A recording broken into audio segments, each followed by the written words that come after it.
On this episode of the Star Wars Time Show, Matt will kick things off with a special guest interview. Like I said, it's a long intro. Toys' So. Michael Wheeler, one of the creators and I cut of these the damn things, and I'm like, what am I doing every week by laying down a 1 minute long intro? People probably tune out before the show even starts. Nick may drop in through the Force to discuss the final episode of The Mandalorian Season 2. Yes, the one where they did the thing. Yeah, we don't go for anything top notch here. Everything's kind of Nick gets back to his holiday low production, half-ass, but we have fun. Talk about Mando's BTS series, the latest Vader comic, the Book of Boba, and the last round of Mando people join. Monday We typically at any one time will have 30 this week's fan people just sitting here, responses to the and then usually the video numbers will get into the hundreds, and then the actual audio-only podcast get into the thousands. So hopefully we'll get you some exposure here.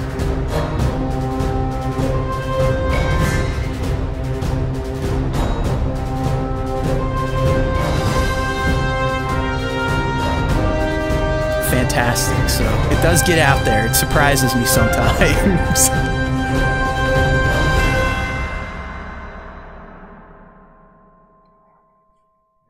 Yeah.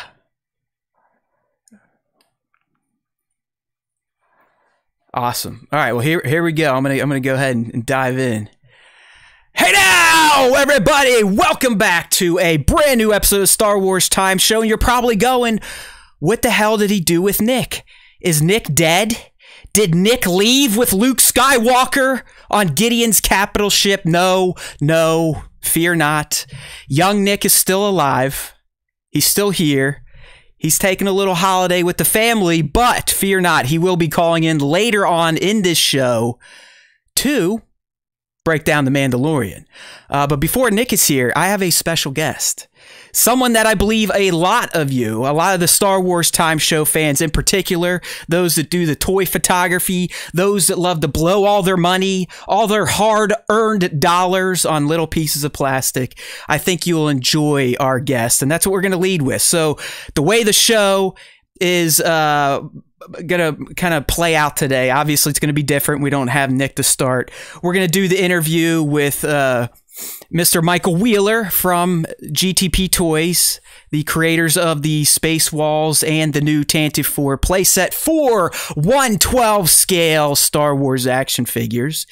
And then hopefully we can bring Nick in on a remote. We'll do our usual Mando powwow, right? Because how can we not? The finale dropped, and oh my God, the Force feels were strong in the rescue. And then Nick's going to drop off because he's got to keep his alcoholism going. And yours truly will finish with this week's segments and take us into the now infamous Star Wars Time Show fan segment, where we're going to address the last question of the week. That was at least directed towards The Mandalorian. And of course, go through the top 5 Star Wars fan artist features, where we may see some space walls. All right, so speaking of space walls, I'm going to go ahead and bring on my guest here. Hopefully nothing blows up, because we all know how the technology works here at the Star Wars Time Show. Anytime I push a new button, I could very much likely destroy the live stream. So let's switch over to Mr. Wheeler here. There he is. Look at him. Hey, Michael, how's it going? Welcome to the Star Wars Time Show. Thanks for being on your show. No, I appreciate the time. I know we've been trying to get this going for a few weeks now. Thanks to our unofficial PR person, and that is young Spencer Barron, a.k.a. Barron's Black Series. It looks like he's actually in the chat now, so I'm assuming he is on break from his real-life job. So welcome, Spencer. Here's some of the fruits of your PR labor here. We got Mr. Wheeler here. Like I said, so Mike, for those that aren't in the know, let's just kind of set up who you are, all right? Michael is one of the creators, as you can see if you're on the live stream here. He is one of the creators of GTP Toys. And their specialty, at least their initial specialty, and correct me if I'm wrong, Michael, was creating a product called, creatively called Space Walls. I'm assuming they were called that way for a reason, but these space walls, those that are in the know, that they were very legal reason. Yes, yes. These space walls were, I'm telling you, carbon copy clones at the 112 and 118 scale of what you'd see in a Death Star's interior. Right? So the very clean, the very sterile looking gray walls, the doors, the lighted walls, you name it, GTP Toys produced, in my opinion, the cleanest, the sexiest versions of these walls. Okay, Michael? Because we know other people have printed them. They're out there on Thingiverse and whatnot for people to print. But to me, as someone that has used your products, the space walls, I don't think the quality you guys put out, GTP Toys, is not rivaled by what you may see by just someone with a 3D printer at home. So thank you for that, and we'll kind of get into why maybe the space walls aren't available right now. But before we get into space walls, Michael, I kind of like to set up at least our listeners with when we do have a guest, kind of frame the guest and get their Star Wars fandom figured out first, right? This is the Star Wars Time Show after all. And yes, while GTP Toys specializes in Star Wars products, let's first learn a little bit about Michael Wheeler and his Star Wars past. You know, maybe the fandom led him into this career. Who knows? But that's kind of like where I like to start. Let's figure out who Michael is as a Star Wars fan. All right, Michael. Like, is this fandom? Is it lifetime? Like someone like me that loves it so much they decide to start a podcast in their basement, or did you come into Star Wars later in life? I've been a lifetime fan. And so it's really my love between Star Wars and Batman are kind of my two. Plus I just love toys. But I really got back into it 10 years ago when I started building stuff for R2-D2 for the Builders Club. Yeah, I saw your profile, which we have up right now if people want to read it on the live stream. But yeah, it looks like you kind of got into this through another hobby, and you were designing and or fashioning parts for the R2-D2 Builders Club, correct? Correct. And so I got to build some really cool stuff. You know, like this is one that hopefully we'll see again in some other shows. But it's his HD arm. It's fully articulated. Check that out. And you know, so it was just really fun. And when I started building some of these things, then I started getting contacts from other people who had contacts from other people who were able to like send me like, you know, access to photos that nobody else has, so I could get the details just right. And so, you know, just really building a lot of cool things. I love building things. I used to work for a military tech company for a lot of years. So I had a lot of factory connections and friends with factories. And so it's like, well, let's build this. So, Michael, what is your background in then? I mean, are you an engineer, like a mechanical engineer? Is this, I mean, do you have your degree in this type of stuff? Or you just, you know, like some people these days, got on the internet, taught yourself, kind of learned the ropes and figured out how to fashion, as you just showed us, an R2-D2 claw arm? A bit of both. Like I studied engineering in school, then switched to international business, got a job in engineering, and you know, but all the 3D modeling and things is kind of self-taught, and so really my strong point was kind of doing the modeling and then having the factory connections, because I used to live in Hong Kong and China for a lot of years. Oh boy, how'd that happen? Did you serve? Were you in the service, or just felt like living over in Hong Kong for a little bit? Lived over in Hong Kong for a few years, pick up the language. Then I came back, went to school. Then I took a break, moved to Taiwan for a little while, taught English, moved back to Hong Kong, tried to get some things going on over there, came back, finished school, got a job at a tech company. You know. So you've had a hell of a journey, man. I mean, that sounds like an exciting way to kind of end up doing something that you love. I mean, do you work outside of GTP Toys, or is this the main gig at this point in time? Right now, it's the main gig. It's a really hard gig right now. It's been really hard. Getting the Star Wars license was really expensive, and it really put us way behind on everything. Also, we haven't been able to talk about a lot of things. Right. So it's been hard that way. All right. So kind of back to the Star Wars stuff. I mean, not that I was surprised, but a lot of people that kind of shape their lives around this franchise typically are lifelong fans.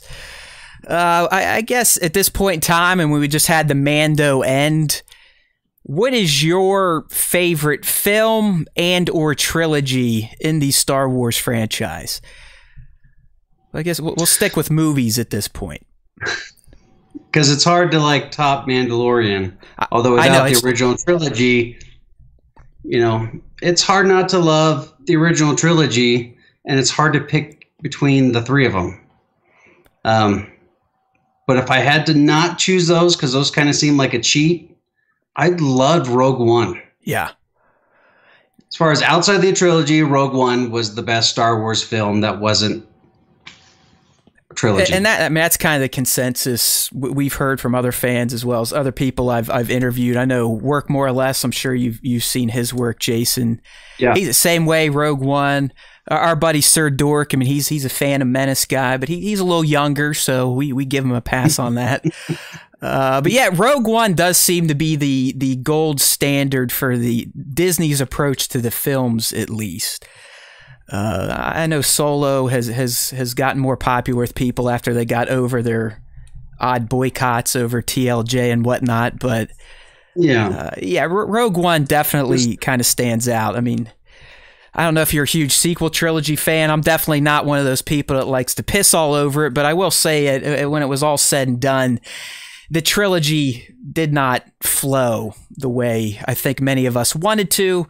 Each film on its own, each film on its own, has some good moments, but the trilogy as a whole just kind of doesn't pay off the way we thought. All right, so he's a Rogue One guy. How about characters? I mean, is there a character? Were you someone this past Friday that could not stop the emotions coming back because of who's return, or do you have another character in the Star Wars franchise that really stands out as like, no, that's my guy? My two guys, I have two: Obi-Wan Kenobi, Mr. Hello there. R2-D2. There you go. So the R2 moment probably was a big one here in episode 8 of The Mandalorian, right? Yeah. That one got me too. I mean, obviously, Nick and I will get into this. Anytime he's in there, I was really excited. I'll tell you a fun little off-topic story. When they were doing the first of the sequels, The Force Awakens, the guys over in England contacted me. They said, hey, we want some parts. Here's an NDA. So I sent them parts for R2. And I was so excited that I had these parts sent over that they were going to use on R2. So excited. See the movie, and R2's in it for like 5 seconds. They throw him under a blanket. And it was crushing. I've never gotten over it. Yeah, well, that's a cool little story, though. I mean, the fact that we'll get a little bit of feedback here, but the fact that you contributed to an R2 model from a film, so even though he might not have got a lot of screen time, I mean, that's a nice little feather you could stick in your cap. I mean, it's a great story to tell. None of us schlubs here in the chat can say that we've had a hand or an indirect hand in a actual Star Wars film, so look at you. All right, sticking with the franchise, is there a moment across the 3 trilogies or the standalone movies that really stands out as like, yes, this is why I love Star Wars. This is why I'll be a fan until I die? I would say one of my favorite scenes is not even from any of my favorite movies, but is the Anakin Obi-Wan battle, which made the whole prequels worthwhile. Just for that battle, that confrontation. Gotcha. That's the battle of the bros on Mustafar. Yeah, I mean it's a huge moment in the franchise. I'd argue that Some of the stunt choreography is a little wonky if you really look at it. It's a lot of like rave, glow stick dancing. But yeah, I mean, it's a huge moment for the characters, and thanks to the Clone Wars and some of the Vader's comics, I mean, a lot of those prequel movies have been enhanced greatly, in my opinion. Especially the character of Anakin Skywalker, because I mean, I don't know how much history you have with listening to the Star Wars Time Show, but I used to be quite the prequels hater. I mean, I had dissertations, I had my thesi created for why I did not like, especially Revenge of the Sith, but I've gotten over a lot of that thanks to the final season of Clone Wars. So, all right. Okay, I mean, how about, is there any of the films, the trilogies that don't sit well with you? And I think I have an idea where this may go. Ugh. And you don't have to get in and like, start a fire with Disney and Lucasfilm. You can pass, but yeah, it's like, I don't know. Like, I know people get blacklisted, and that's fine. I'm careful to say too much in detail, but all right. We'll give you a pass. Yeah. We'll give you a pass because of all that cashola you had to fork over for that license. So last three were kind of didn't hit the mark for you. How about that? Yeah, there you go. It's not what anybody wanted, I think. Yeah, you never know. I don't think there's anyone that's like, yeah, this movie was for me. It was like, no, this movie kind of was like, screw the fans and like, let's do something else. And everybody else was like, why? I don't want this. What is this nonsense? Yeah, I mean, they're definitely controversial, as the prequels were when they came out. You never know. Time heals all wounds. 20 years from now, there could be people talking about the greatness of the sequel trilogy. But I will say that what they were setting up in TFA, while it mirrored A New Hope, there was promise there. And then they decided to give the next one to another writer and the next one to another writer, and that just doesn't make sense when you have three artists trying to tell a cohesive vision when they're all going to be artists and tell their own vision. But we'll leave that dead horse lie at this point in time. Let's just all be excited for all the TV series. Yeah, damn straight. And that's like all you people like, oh, Mando, say get the hell out of here. Disney gave us Mando too. So all you Disney Star Wars haters, wake the fuck up. All right? They do some good stuff too. You got to take the bad with the good. You can't just pick and choose. Not everything's a winner. Yeah. Speaking of Mando, it is the best Star Wars of all time at this point, right? Yeah. It's more Star Wars than Star Wars. Right. And I heard you. I think you were initially, and you're kind of like me. Us. I mean, I'm assuming we're in the same generation. I mean, I just turned 40 this year. You may be a bit younger, I mean, you're a handsome gentleman. So, I like me when I think about this now, I really do have to kind of always add the caveat of, well, the original trilogy started it all. It created the sandbox. But what The Mandalorian is doing in said sandbox, I think it has, in one season, blew our collective minds. And now 2 seasons in, it has cemented itself as probably the best Star Wars storytelling ever. And I'd imagine even Mr. Lucas himself would probably be like, yeah, my protege is doing a pretty damn good job. Yeah. Yes. All right. Awesome stuff. We'd be on the same page with that. So, I mean, we kind of covered this. I mean, your fandom, maybe not directly, but it helped lead you down the path to your current career of creating toys for Star Wars collectors, pop culture minded type of people. So when you decide to do this, you're making parts for R2. What was the decision like to be like, you know what? I'm going to throw my hat into this ring. I'm going to start my own company. We're going to make toys for Star Wars fans. Like, what was that like? I guess, what was the genesis of that? I mean, was it really just... The whole thing just kind of like got out of hand, to be honest. It was really like the new Black Series figures just started coming out. And so I started collecting them because they looked so fantastic.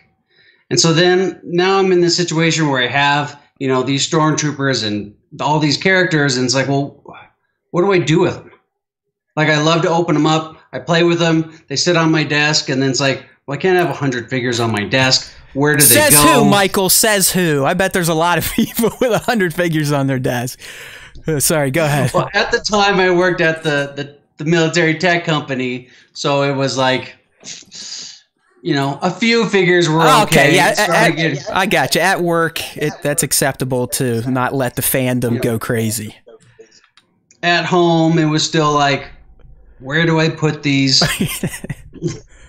Like, it's great, like, in an office. Like, I have tons of toys all over the office.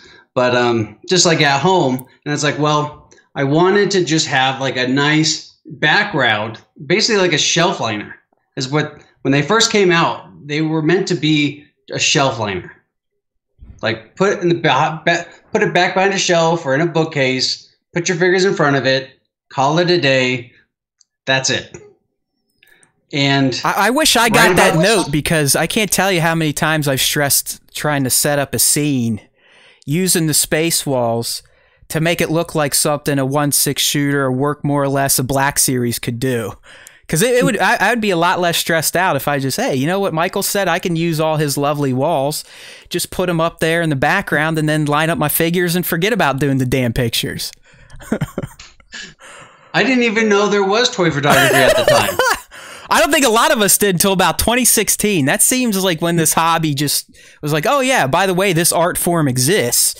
And boom, yeah, just like came up, and everyone's like, well, how do I build scenes with these? I'm like, build scenes with these, put them on your shelf, move on. Right, thank you. And then they started doing these fantastic photos, and really, you know, it was that community that really kind of, you know, brought us up and led us to like, hey, we want this, we want that. And it's like, okay, let's do it.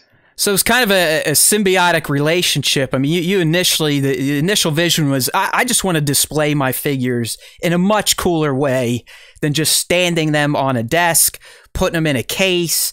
I want to, you know, I want to make it feel like they're living in the universe that I fell in love with and collected these damn things in the first place. But thanks to toy photographers, and there's some very imaginative ones out there, that's kind of how the Space Walls product line started to expand? Yeah. And then we got out of control. And, I mean, it's really expensive to do what we're doing, too. So, I mean, you get a lot of people complaining, but it's like, we're not 3D printing parts. Like, I'm building aluminum, right? ABS-injected tooling. Like, we have huge costs involved, and we were still trying to be like, hey, like, we're still, you know, we're not trying to gouge people. It's expensive. Yeah. It's like, if you compare it to 3D printed walls, we're like $3 more a piece than something that's 3D printed that you have to paint yourself and just won't have, you know. Yeah, that's actually, we had a question from the live stream here. So you are doing plastic molded injections then? Oh, yeah. Yeah, okay. Yeah, one of our fans, Tones1138, was asking because he used to set up machines and presses for car parts for Nissan and Land Rover that cool. Used a similar process. So Michael, do you guys have your own plant at this point, or you do all this in your house? I mean, where the hell are you building these machines at? So Space Walls, I have a really good friend for the past 15 years who, his family, they own like a plastic injection factory. Nice. Just kind of north of Hong Kong and Shenzhen. And so he initially built the first tools, everything at cost. And so that really helped us get everything going. They're really fantastic. I loved working with those guys. Then when we signed with Disney, what kind of happened was they said, yeah, these are great. You can't make them like this anymore. You can't sell them anymore because they're not licensed, and you can't sell licensed things with unlicensed things. And so they're like, this is, you know, that needs to go. Oh boy. Even Galactic Trading Post, they're like, can you change Galactic? It's like, no. Oh, wow. And they're like, all right. So like, can you go buy GTP toys? And it's like, I suppose. So it's been really hard, and we can't write anything about that. Gotcha. I guess before we get into more of the Disney stuff, because I have questions on that, but this Hong Kong connection, is this a buddy you made when you lived over there? Yeah, and I used to run production for the military tech company. Okay. And so I speak Cantonese and Mandarin, so I have a lot of friends over there, and just from living there and stuff. So you are a genius then, is what I'm figuring out. I mean, you can do all this crazy engineering. You can speak multiple languages. I mean, most of us idiot Americans can hardly even get the English language out, let alone Mandarin and Cantonese, like you said, which I imagine is some of the more difficult language to pick up. I mean, I dabbled in Japanese way back in 8th grade, and even that was like, holy shit. The Asian cultures, I mean, they have like 18 different ways to write a number 1, and their letters are this. Their letters are one thing, and they also have the calligraphy. It's different. So, and I know that's different from Mandarin and Cantonese, but it's all similar. Hey, people, you're listening. You younger fans out there, are you listening to Michael? You see what he did with his time in his 20s and teens? He's out there living in Hong Kong, making connections, running factories that down the road helped him start his GTP Toys and obviously the Space Walls project. So, right, Michael, it's all about keeping those connections alive. Don't burn bridges is what I'm trying to say.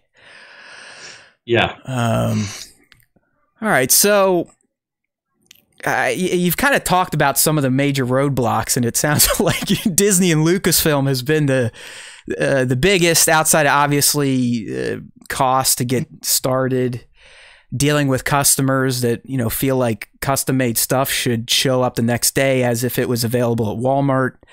But are there any, is there a major roadblock that you can remember when you're first starting where you're like, oh, this is it, man, we're not going to be able to do this after all? Pre-orders. John and I run the company. John's my little brother. I always say little brother. I think he's like 38. So it's like, oh, my kid brother. Yeah. He loves that.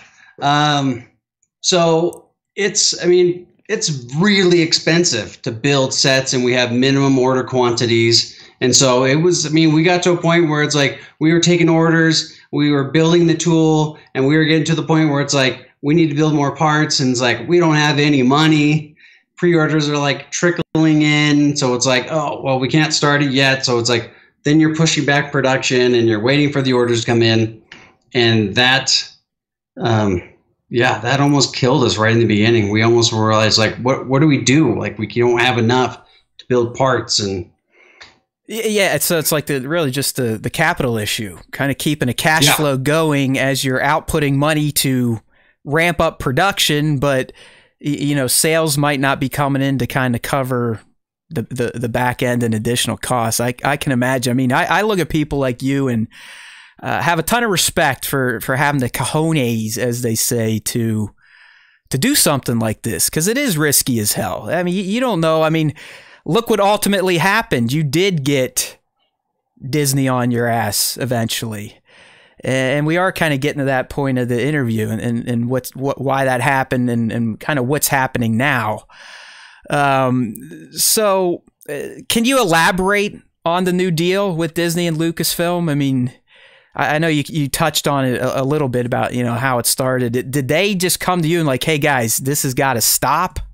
And then that's how the licensing deal came to be? Or did you actively go to them like, hey, I want to go legit or be as legit as possible. I don't want to always fear being sued, this, that, and the other thing. But how'd this come to be?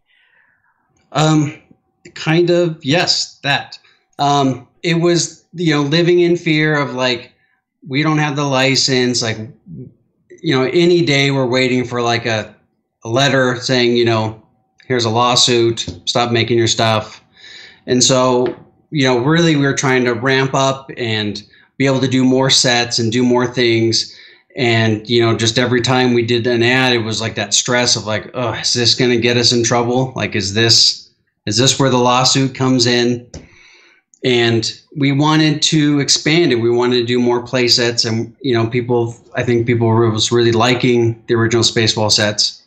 And it's like, well, let's expand, but I couldn't expand in like with the pirated kind of parts in the gray area of Space Walls that happened to look exactly like something else because we got like blueprint plans leaked to us at one point.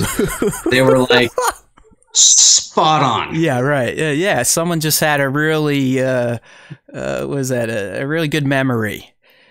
Right, they kind of remembered some of the measurements and whatnot. Yeah, something about something. So, is there ever a chance they're coming back under a different name, or? Spaceballs won't be coming back, but we will be producing Death Star walls. Ah, here we go.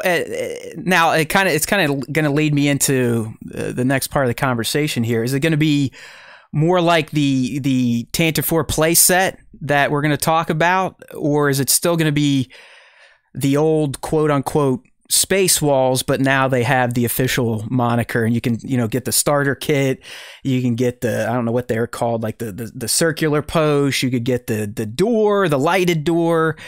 Or do you guys have plans for a whole new line of official Death Star walls? They'll be similar. So here's the big issue that we haven't been able to like really say is the original Space Walls, because they like clip together. Lego owns the license for things that are modular. Oh my God. Look at this. Look at this. Licensing, my friends. The legalese is insane. Anything that is modular or clips together, Lego has the license. Even if it's not a Lego brick. Because, I mean, your clips are literally... You know how different the original Space Walls were to Legos. Yes. There's not any... No. We use literally clips, people. Those that have bought these, like myself, they're little orange clips you put on the back to clip them together. Wow. Lawyers are good. Lawyers are good. There next to that one, Hasbro has a license for playsets. So if you can play with it, then it's a playset. Gotcha. And so, first Disney was like, pass. Like, we don't know what this crap is. Next. And luckily, the guys at Lucasfilm were like, whoa, we want this. Oh, okay. This is cool. We want this. Right. And so Disney was like, okay, well, let's talk. And we went through and they said, yeah, you can do your Space Walls, but they can't be modular the way you have them. So that was a huge bummer because we have, honestly, $180,000 in tooling for Space Walls. Do you have any inventory sitting around too now? No, so the past like year or so, we've been just trying to sell off what we had left over. And so that's why people are kind of complaining, like, when is these going to be back in stock? And it's like, well, we can't post anything about that. Got it. We can't address it unless someone sends us like a personal message. So that's been really hard. They're mostly gone. If you contact John, he has like some things lying around, different pieces that he tries to get to people, but they're kind of gone. But now they're just called gray slabs, right? Just gray slabs. Yeah, gray slabs. So you heard it here. If you can find John, ask him for some gray slabs and see what you get. It may literally be just a rock that comes in the mail, but you did ask for a gray slab. All right, Michael, so getting into the Tantive 4, I guess, display set is the legal way to call it, right? Or at least on the website here. I got it pulled up here on the live stream. Those of you, if you're listening online or just the audio only, you can pull up spacewalls.net and you should get the site. And this is your active product right now that you are taking pre-orders for. I know yours truly right here has got a pre-order in. I can remember, Michael, I'm sure you guys were like, oh, those sons of bitches. But Hasbro earlier this year revealed their 1/18 scale Tantive set. And I remember on this show going, God damn it, why can't we get 1/12 scale action like this, because they made the 118 of the Bespin Carbon Freezing Chamber set.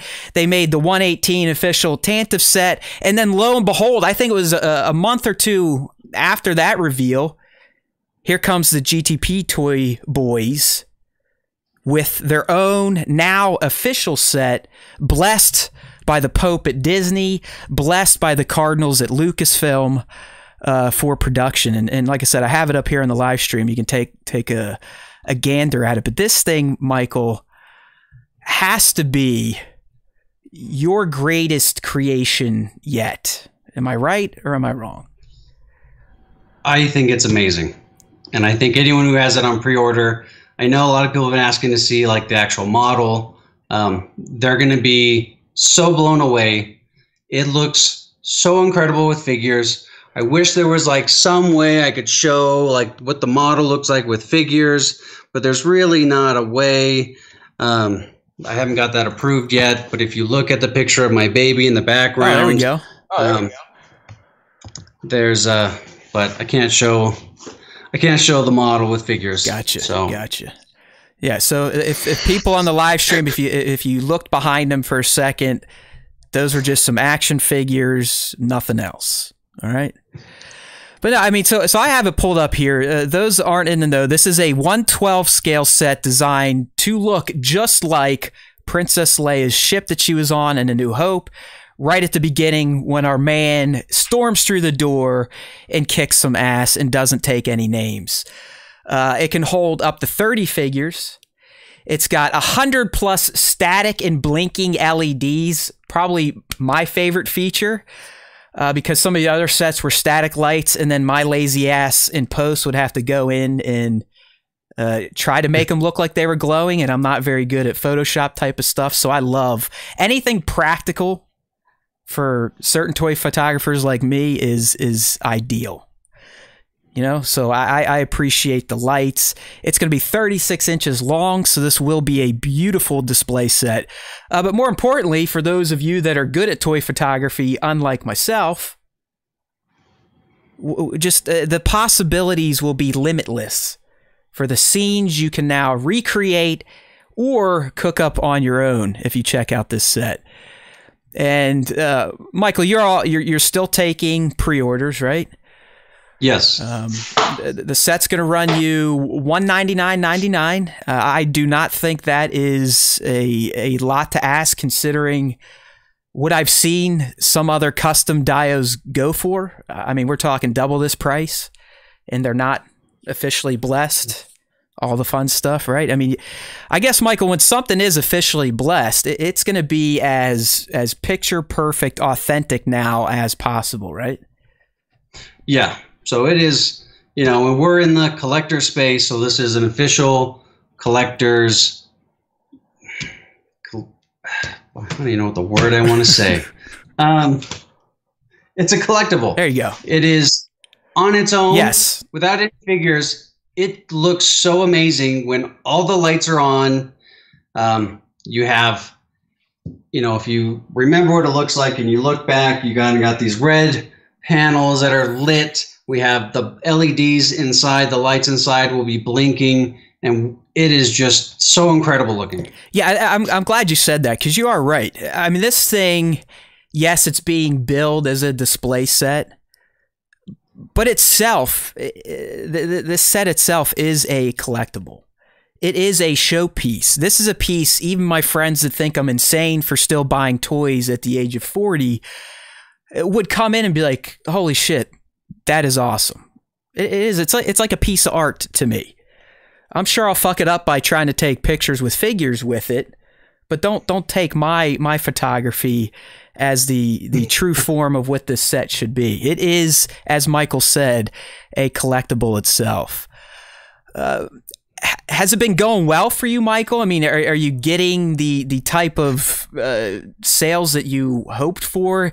Has Disney put like a limit, like, hey man, if you guys don't make this, then beat it type of deal, or what?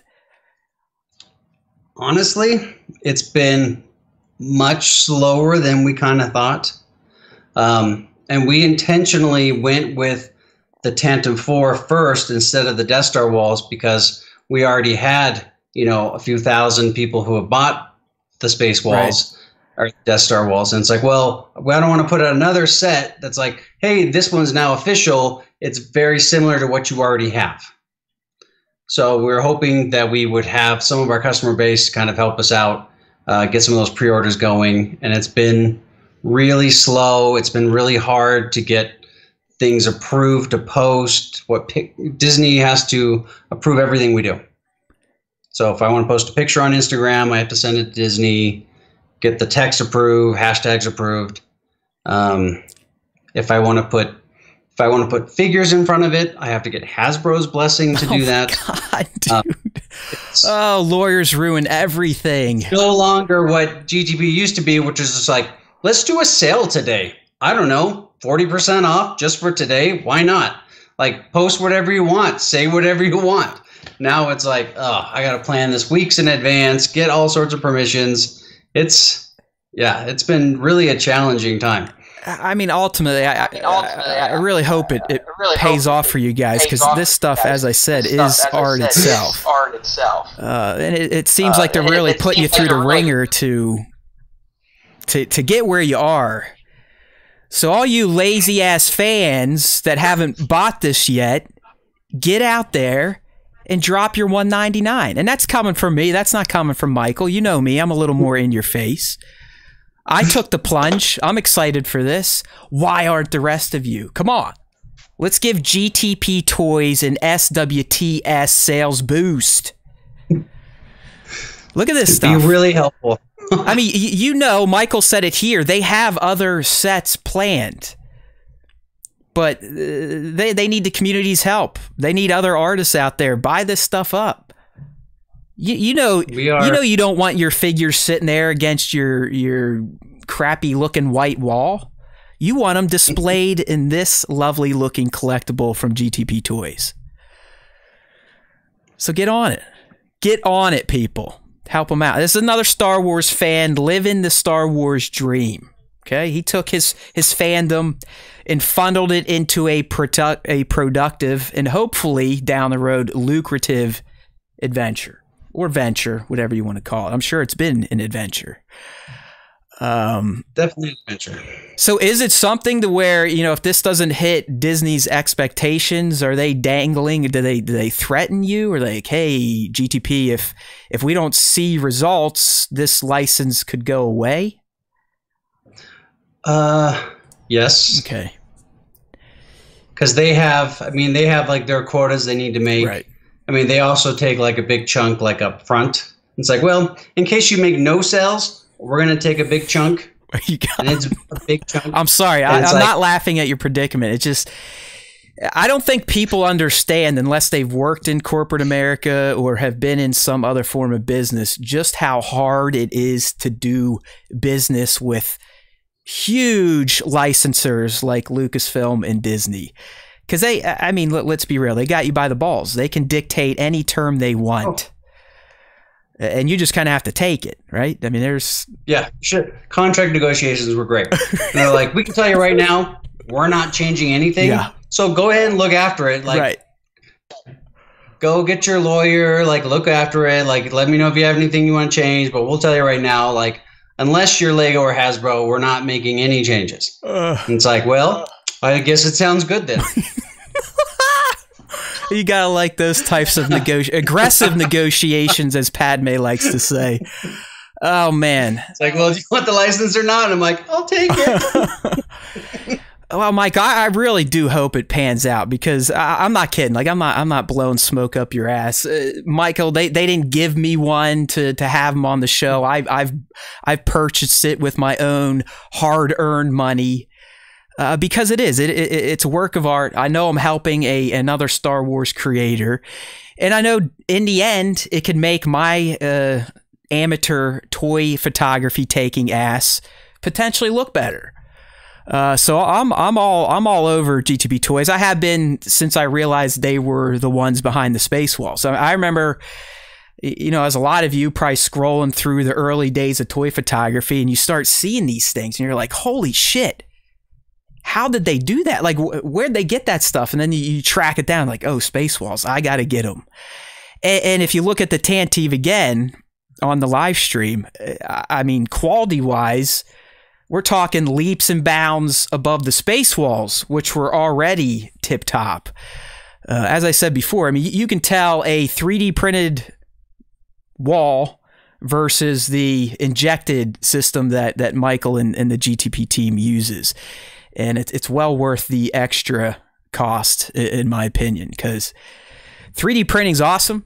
It's easy. It can be cheap, but the quality just isn't there. And if you're kind of a non-artistic person like myself, the idea of painting shit after it's been printed is not fun at all. So I'd rather pay the premium to good guys like Michael and his brother John over at GTP Toys and get the type of quality we're seeing here on the stream. So Michael, I guess I'm gonna leave you with this. I mean, first, if you have anything you'd like to say, promote, please go ahead and get it out there. I mean, we're a smaller show, but we do have a fairly aggressive following, and we are spreading. We're kind of like heroin. Once you get your first taste, you become addicted. But is there anything you'd like to get out there to the Star Wars Time Show audience? Maybe something I would share that I can't post about. People ask a lot of questions on Instagram and Facebook, and I can't respond to. Okay. And that is the fear of the set that locks together permanently once you assemble it. And I don't know how much I'm going to get in trouble for this, but at the same time, like, I need people to be aware so they're not afraid to purchase it. They do clip in, and when they snap together, that is permanent unless you break off a little tiny plastic piece in the back. Then you can take it apart if you wanted to. I'm not saying break your sets. If you choose to break your sets, you can break it. All I'm saying is that there's just a little tiny plastic piece in the back that just snaps off. Then the pieces come apart, and you can make whatever set you want to. Okay. And that's one of the main things in our contract that says these things have to go together permanently. And so that's something we worked really hard on, but at the same time wanted, people to be able to do whatever they want with their stuff. So set's designed to be permanent. It is permanent unless you break it apart. Just a little tiny plastic piece, and you can reconfigure this in any way you want. The lights and electronics daisy chain, so there's not an issue with moving things around or cutting the set in half and doing a hallway. Although we do recommend buying 2 sets for a super awesome hallway. There we go. There's a sales pitch. Come on, Barron's Black Series. 2 sets, buddy. 2 sets. And as Papa Palpatine just said, that little bit of knowledge was helpful. So I hopefully people have been on the fence once they heard that little tip. Again, it's not an official tip. It's not going to be in the directions, and you didn't hear it here. I don't remember saying but it. If you did happen to catch that, there are ways to use this the way you want to. We're getting a few questions before I let you go, Mike. Tones1138. Have you considered any Millennium Falcon interior sets for 112? Yes, and we do have the license to do that. Awesome. But really, we need to get this one going and hopefully get some sales, and then we want to do, the Millennium Falcon. We have a list of things. We want to get back and do some of the 3.75 for some other people, but Millennium Falcon is on the list, and I have some friends in Sweden working on a full 1-to-1 scale, and I'm hoping they'll be able to hook me up with some really details. I had another one here. Do you all at this point then have the 1/12 exclusivity now for sets like this? I don't think our contract's exclusive, but Disney is very they try not to give multiple people multiple contracts. Okay. So I do have it. I don't know if it's exclusive. They're trying to, but I'm also only have US and Canada. So all of our international friends has been really hard because they're like, hey, we can't order this. And it's like, I know. And I I want to. Obviously, I would sell to anywhere. Right. Yeah. I mean, that's just that's the mouse again saying, nope, someone else will deal with that part of the world, right? But it's kind of like how like Hasbro has action figures for the U.S., but like that's why Bandai, they can make figures over in Japan, right? Because they have it over there. Gotcha. So. Okay. I got two more, and then I'll let you go, Michael. Again, thanks for doing this. I think it was great, and it was fun. And hopefully, those listening that were interested in the Tantive will be dropping those dollars right now. But when do pre-orders close for the Tantive set? We're going to try to keep them as late as we can. It'll probably be late February that we have to like really lock it down. Okay. And then last one, and I'll let you go. Are there plans for any Clone Wars era stuff?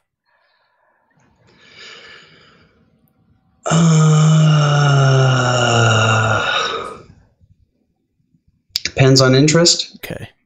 I mean, we love Star Wars. I'll make everything. Right. I mean, there's nothing I don't want to make. If you had unlimited funds, I'm sure you'd have a warehouse full of every iconic set that you could produce. But right? It's like I want the interior of all the cool ships. I want. All right, so I think you answered what Bat 2797 was looking for. All right, my friend. Again, one more time, people. Spacewalls.net. Is that the URL you're still using, or do you use another? Yeah, okay. GTP Toys will still just redirect you to there. Yeah, so you can search for GTP Toys or just go to spacewalls.net, and it goes right to the Tantive 4 playset page, I believe, at this point. The rest of the site is more or less gated. Chopped everything else. It's gone. It is gone. It's just this. We don't make anything else. We never did. But we never made anything else. But they will and they can if we get them over this first hump, right? We got to make this set successful. And then you heard Michael, they have, they have the official Death Star wall sets planned. They're thinking about Falcons. And really, he said, based on success, sales, and whatnot, they're open to suggestions.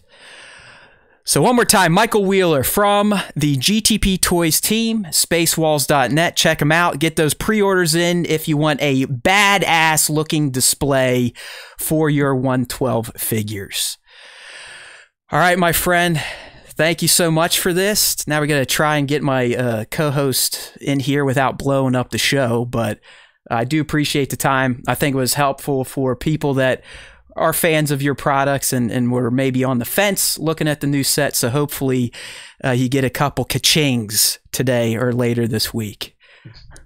So I appreciate it, man. It's been really fun. All right, Michael.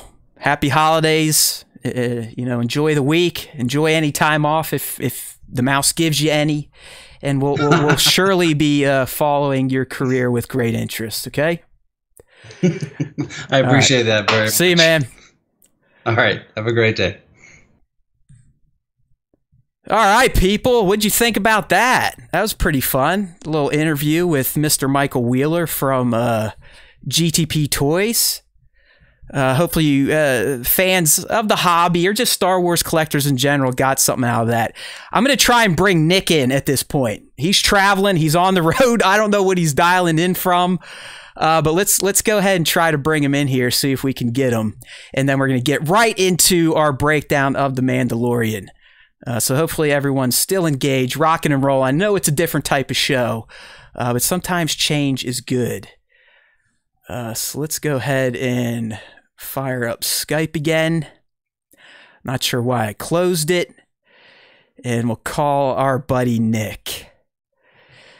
Nicky. Adrian, what's up? Hey, everybody. Figure Hertz is in there. I got to Figure Hertz. If I don't talk about it when we're doing the Mando, make sure to remind me that you reminded me that I also got a prediction right in the finale. So don't let that go. All right, let's get Nicky Boy on here. Mr. Jedi. Yeah, Harvey, the Disney licensing is hard to hear for people. Nick. All right. Am I here? Can you hear me? You are here. You're just a big gray blob square. A big gray blob square. Yeah. So I can turn on my video. I will tell you all right now. It's going to look very. Yeah, there he is. There he is. Look at him. He looks like Mayfeld. He's cosplaying as Mayfeld right now. He's literally sitting in a closet. Yeah. There we go. I got a closet door as the background. Awesome. You could probably see some wrapping paper over here. Some Disney. Look at this. This is Mickey Mouse wrapping paper. Yeah. Disney all the way, people. All right. He's here. And I'm here. I'm at home. For some reason, he's like and I'm ready to talk Mando. All right. Before we get there real quick, buddy, I got to fix your window.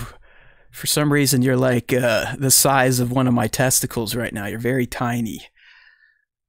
It's probably because this is my laptop camera. So my setup's a little different here. You're good, actually. You're coming in good. You sound fine. OBS has been squirrely today. Like when I was bringing Michael in, it kept resizing his window, but I think I got you now, and you're looking good, looking strong. Look at that. He's got his mythosaur hanging out.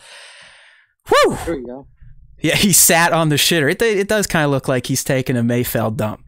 All right, so maybe I don't want to tie up Nick too long. He is on a holiday right now, so let's get right into it, my friend.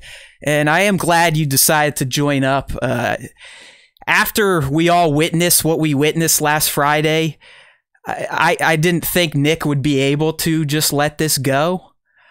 So I did kind of say like, hey man, you know, if you want to come on, maybe we could do a remote, like a little call in. And he's like, okay, I got to do it. So I do appreciate Nick giving us some time on his break because we all know he wants to be doing some beer bongs right now instead of doing this shit. So we'll try not to tie him up for too long. All right. All right, dude. So the Mandalorian, S2E8, aka The Rescue, aka Chapter 16, a.k.a. the last one we're going to see for about a year, right? Yeah, the announcements. I mean, I'm not sure if you guys have gone over it yet. I don't think so. But, hearing that the next series next December may not be a Mando series, it may be a Boba series instead. That puts us in a big time window where we're not going to see what's going to happen for this follow-up for a while. We will not see Brother Din. I'm thinking, I don't know if it's going to be a full 2-year wait, but I'm thinking at least 1.5 years, if not the full 2 years. And I'm sure I'll talk about that once I get into the Book of Boba Fett stuff. But yeah, this is it for a little bit because they are doing the Boba Fett series next, but that's neither here nor there. Let's get into The Rescue. You know how we do it here. Typically, we'll give just kind of our quick takes on the episode overall. We'll dive through some of the Easter eggs, although according to a YouTube commenter, they weren't Easter eggs. It was just a recap. But we'll get through those. We'll talk some best moments, and then maybe we'll spitball on what could happen in Season 3 now that the narrative has fundamentally changed course. I think a lot of us were basing our predictions on the fact that Grogu was a mainstay, and that relationship was possibly going to continue for at least another season. We know that's not the case, but really, first up, in terms of the episode, my God. Okay? My Star Wars God. That's a better way to say it. Yeah. Nick, I'm sure you felt the same way I did, as most hardcore fans probably did, but it was like going to Star Wars church. It was a religious experience, what happened in The Rescue, in particular, the last 15 minutes. It was I'd imagine the way I reacted would be very similar to if a Holy Spirit walked into my house. I was hyperventilating. I was crying. I was like, oh, no, oh my God, they did it. Like that type of stuff. I mean, I wish someone was there to record it because it was all genuine. It's not this shit where people go on and film themselves reacting. I mean, I was in my basement in the dark, 6 a.m, just going to Star Wars church and feeling it and really feeling those emotions at the end. So to me, my friend, The Rescue, I know we've said this about 10 times about this show, the best episode to date, if not one of the best 45-minute Star Wars stories ever produced. That's my quick take on The Rescue. Yeah.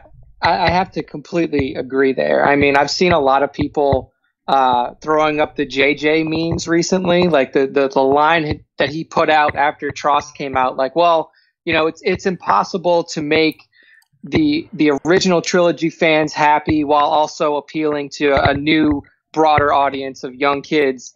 And then, you know, the meme continues and it shows Jon Favreau at the bottom, and he's like, yeah, hold my beer, hold my blue milk. And honestly, that's what this felt like, man. It felt like Favreau and Filoni, I don't want to say we're on a mission to prove that you could pay homage and that you could really do right by the originals while also just telling completely new stories and you know, bringing in new characters and everything that's unfamiliar to the Star Wars hardcores while also making them happy. And they did it. They fucking crushed it.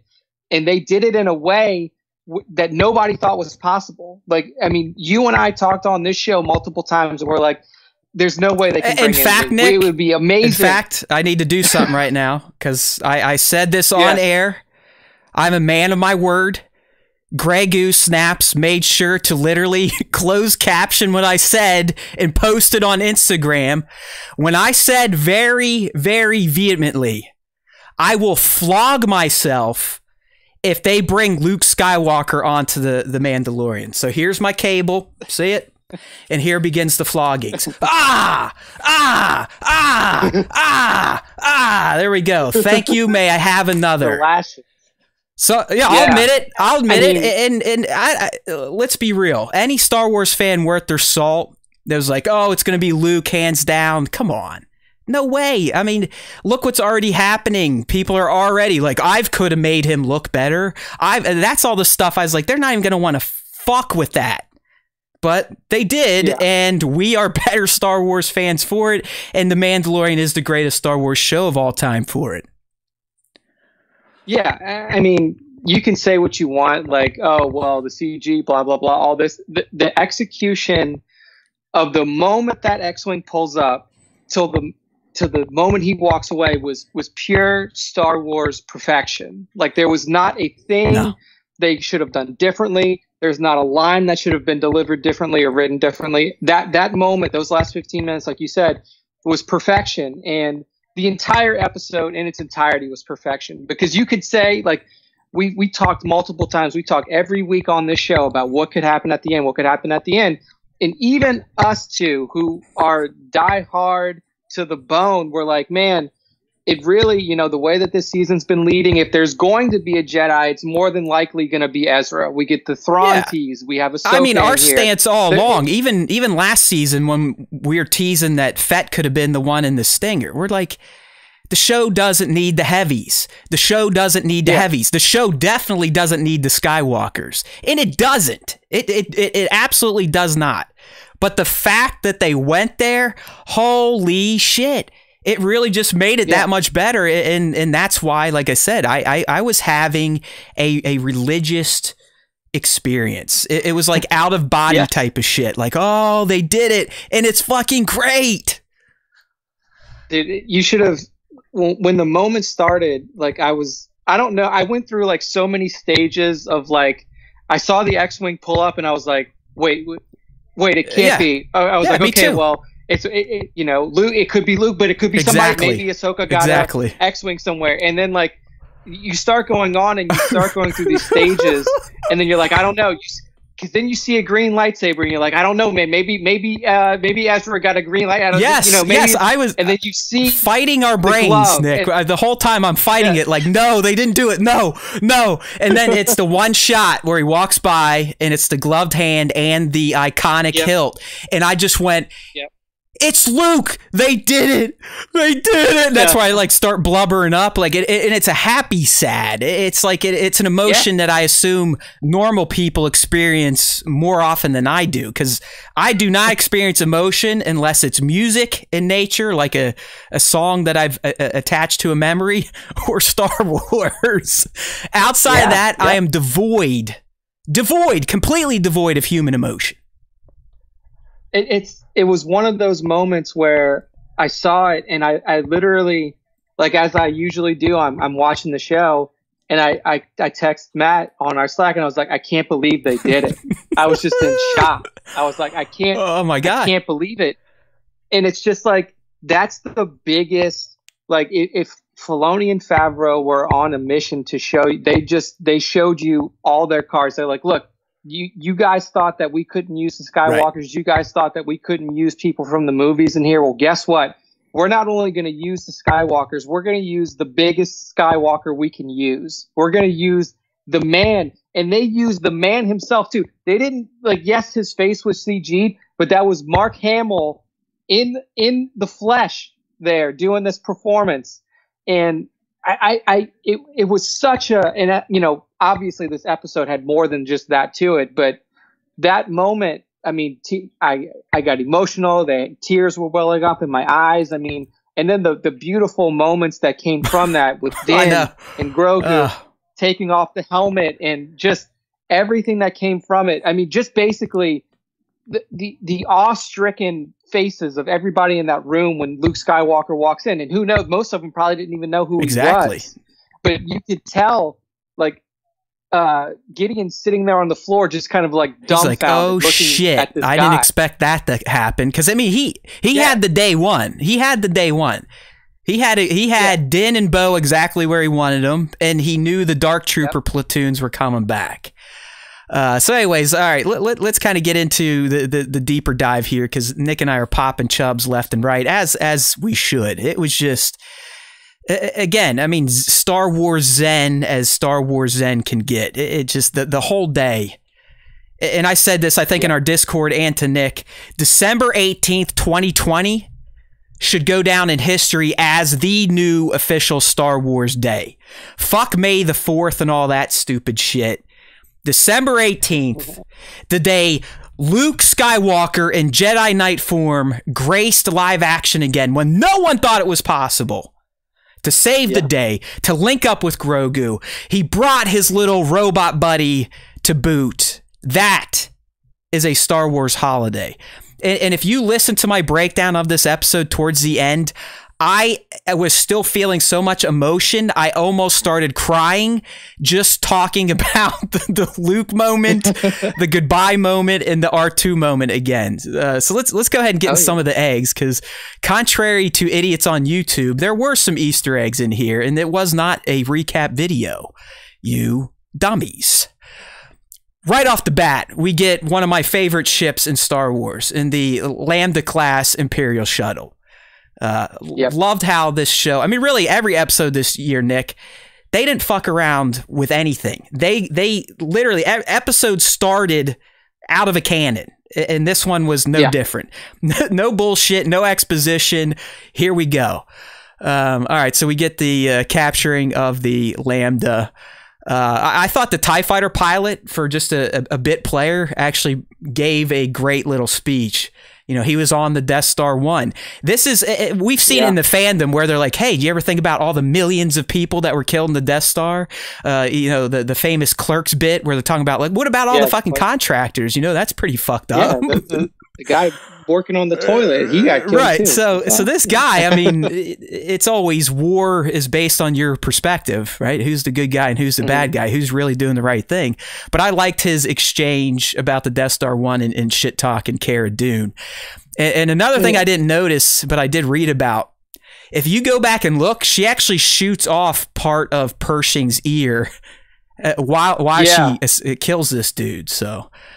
Yeah, it was one of those real close shaves, because I think at one point too they showed. Right, he's like, it's like I thought he was just like, the sound was something, but no, she just blew parts of that off as well.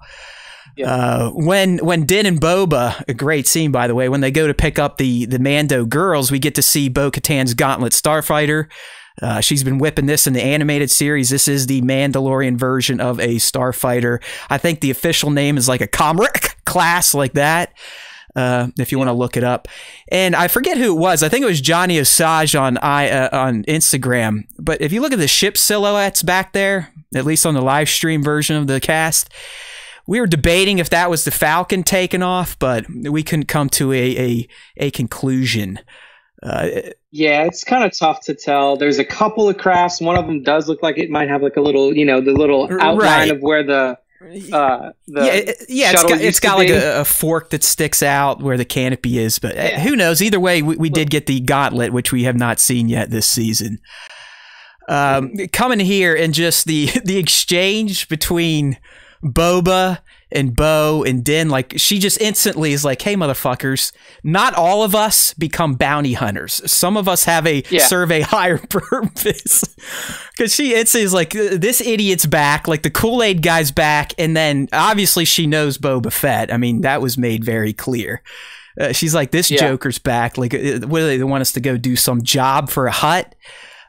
You know what was cool about this scene, and it's something that I kept postulating when I was like, you know, just yes, I will take my lumps. I did not end up on Camino. I was pretty adamant about that, but I also kept saying like Boba probably doesn't know he's a clone. But in this exchange between him and Bo-Katan, it's very clear that he knows that he is a clone. I always thought that because I mean he did live on Camino with his dad, so I mean you would have think that they would have been like, hey dude, by the way, all those boys that look like you and grow faster, you're clones. You're one of them. You just don't grow as fast. Her line was great. So, she's like, you mean your donor? She's like, I've heard that voice before. I mean, that whole exchange, man, was so great. Loved it. And if there was any doubts, I mean, we'll get to this when we get to the end too, and you know, the big reveal at the very end. But like, if there were any thoughts from anybody, be like, oh, you know, maybe Boba Fett will become the Mandalore. I don't think that's the direction this is heading. No, I mean, the screen we're looking at now, I mean, again, I let you motherfuckers talk me into this. Boba Fett is not a Mandalorian. He even says, like, I'm not a fucking Mandalorian. I don't give a shit about your cause, princess. That's what he says. Straight up says, I am not a Mando. So, case closed. All right, people? Yes, Neo Boba, as I am calling him now, Neo Boba Fett is fucking fantastic. All right? He's great. He's funny. He can pilot with the best of them. He can fight with the best of them. But he's no Mandalorian, and that's okay. He's got some bitchin' looking armor. They're re-armored is what they're calling it. I love it. The matte paint job. Way to go, Boba. But yeah, just the whole scene with Casca and Bo was just chock full of great little references. Maybe not eggs per se, but Star Wars references for sure. Here I forget that there's just more shit talking between the two. You know, when Casca and Boba get in a fight, she's like, I'm gonna turn you into a back to tank or beat you like a back to tank, something like that. So other good little references. We got a Death Star droid. That's pretty damn clear Easter egg, except he wasn't on a Death Star. The whole lore of the Darksaber, which a lot of people didn't know and which has now become a plot hole. Why is it a plot hole? Well, because Bo-Katan was simply handed the Darksaber in Rebels and she seemed to accept it. But I'm thinking the caveat they're going to use is the whole reason she was not able to take full control of Mandalore is because people knew she did not win it in combat. That's the only way they can fix that hole, right? Yeah, I heard you, or I saw you say that, and I do kind of agree there, because now she basically knows, well, this is the same thing that happened last time. Like, you know, Sabine Wren gave me it, and I thought that with the blessing of Clan Wren and all of the other clans that I could just take over. Clearly, the trial by combat or winning this thing in single combat is an integral part of being able to claim it and take over leadership of Mandalore. So this is going to be a heavy part of our season 3 speculation is like, where is this leading? No, I agree, and we can lay down some predictions, but I think S3 is going to go full bore into the Mandalorian plot. They have Gideon in their capture now. They're obviously going to try to get information from him. It pays off on what Esposito was saying, that he's going to be featured a lot more in season 3. Now we know why. I mean, he's literally captured by the New Republic, or if this faction keeps him. But yeah, I think now that Grogu's out of the picture, we do start taking more of a turn into what happened on Mandalore in between the Rebels moment we saw and the Mandalorian. And then what's going to happen in the present day with fucking Lord Din and his Darksaber, and obviously Bo-Katan's desire to have that. So a good little reference in here for people that did not quite know the lore of the Darksaber, even though it creates a plot hole. All right. Red 5 shows up. And Yes. obviously it's an Easter egg. And as Nick said earlier, I was thinking just like him. Just like Nick, I was like, it's not Luke. No way. Ezra got a fucking X-Wing or something. It's Cal. It's going to be Cal. He got an X-Wing. And sure enough, we find out that's not the case. But Red 5 showing up, obviously big moment. And our little boy R2 was in there, as we learned. Yeah. And there he is, the man himself, Luke Skywalker. I'm still saying he's Jedi Knight Luke. I don't believe he's at master level yet. Let's clear up some timeline stuff. And I'm not saying with our own fandom, but I've seen other idiots, and I talk about this with Nick. It seems if you write for a professional pop culture site and you're their Star Wars writer, you are one of the most uninformed, stupid assholes out there. People were taking Favreau's literal quotes so out of context yesterday to run like a clickbaity thing. Like, Rangers of the New Republic's going to happen right after Return of the Jedi. No, that's not what he fucking said. That's not what he said. Yeah. He said all these projects are in the same timeline right after Return of the Jedi, meaning the Mandalorian timeline. But obviously, okay, Luke showing up. Huge Easter egg. Something we never thought we'd see. That should be a brown cloak, and I'm still holding out that it is brown, and he's not all in black. But I know some people said, oh, he's in Sith clothes, this, that, and the other thing. But now I'm going with the Jedi Knight Luke. And like I said, timeline-wise, again, we're still only 7 years past. He's still out gallivanting around the galaxy, learning and processing all these Force objects and bunkers. People worried, like, oh, is Ben going to kill Grogu? Listen, motherfuckers, like, we're 30 years out from TFA still. We're probably 20 to 25 years out from when Ben makes the turn. So let's not get so caught up on the future. I do believe Grogu, for the most part, will be resolved by the time The Mandalorian is all said and done. I know Nick doesn't agree with me, but trust me. I think that there's going to be stories told about him. And I think Matt and I don't think we disagree on how the stories will be told, but I just don't think that Grogu is. I'll put it this way: I don't think that he is needed anymore in The Mandalorian. And then I'll expound on that. And I'm not saying he is needed. He absolutely is not needed. We know that. But the fact that Din said, "I will see you again," the fact that he was such a big part of the first 2 seasons and is a licensing juggernaut. He is sitting atop of millions of people's Christmas trees right now. That's very Grogu, true. I promise you, he may not, come in and have episodes worth of content again, but we will see Grogu again in The Mandalorian. It may not be season 3. It may not be season 4. Hopefully it's season 20. But the Grogu thread, in my opinion, will be resolved by the time they put The Mandalorian to bed. All right. Okay. And I know Nick is thinking they may do a whole other spinoff, which great. I think that, that's, and I can I don't know if we want to touch that now or later, but now that Luke is a reality for Star Wars TV, that just opens up so many different avenues. It's like, if you felt comfortable making a live action CG version of Luke, now what's to stop you from doing anything with Luke Skywalker, doing fully animated, getting Mark in there? And Mark is a voiceover master. He did. Really he did get his voice back to, and I don't know if they had to modulate it at all, but he did get his voice back to 1983 Mark Hamill. Because his voice is very different as Jake, right? Yeah, as Jake Skywalker, as he called him. But yeah, I mean, even if it is a little bit of modulation, that sounded almost pitch perfect to 1983 Mark Hamill.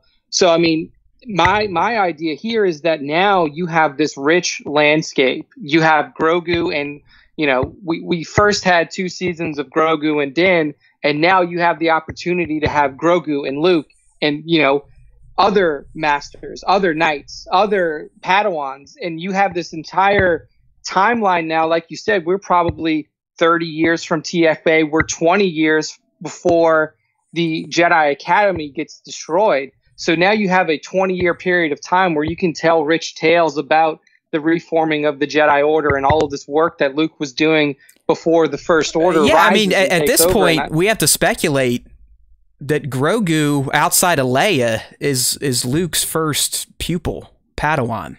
Yeah, like he is probably the first one, because like you said, and we know from Battlefront 2 timeline from that campaign that he's not really out there seeking students yet. You know, he hasn't bought a building. He's not renting space on Tython and ready to go with his academy. He's out there. He's looking for these bunkers. He's tracking down all this information.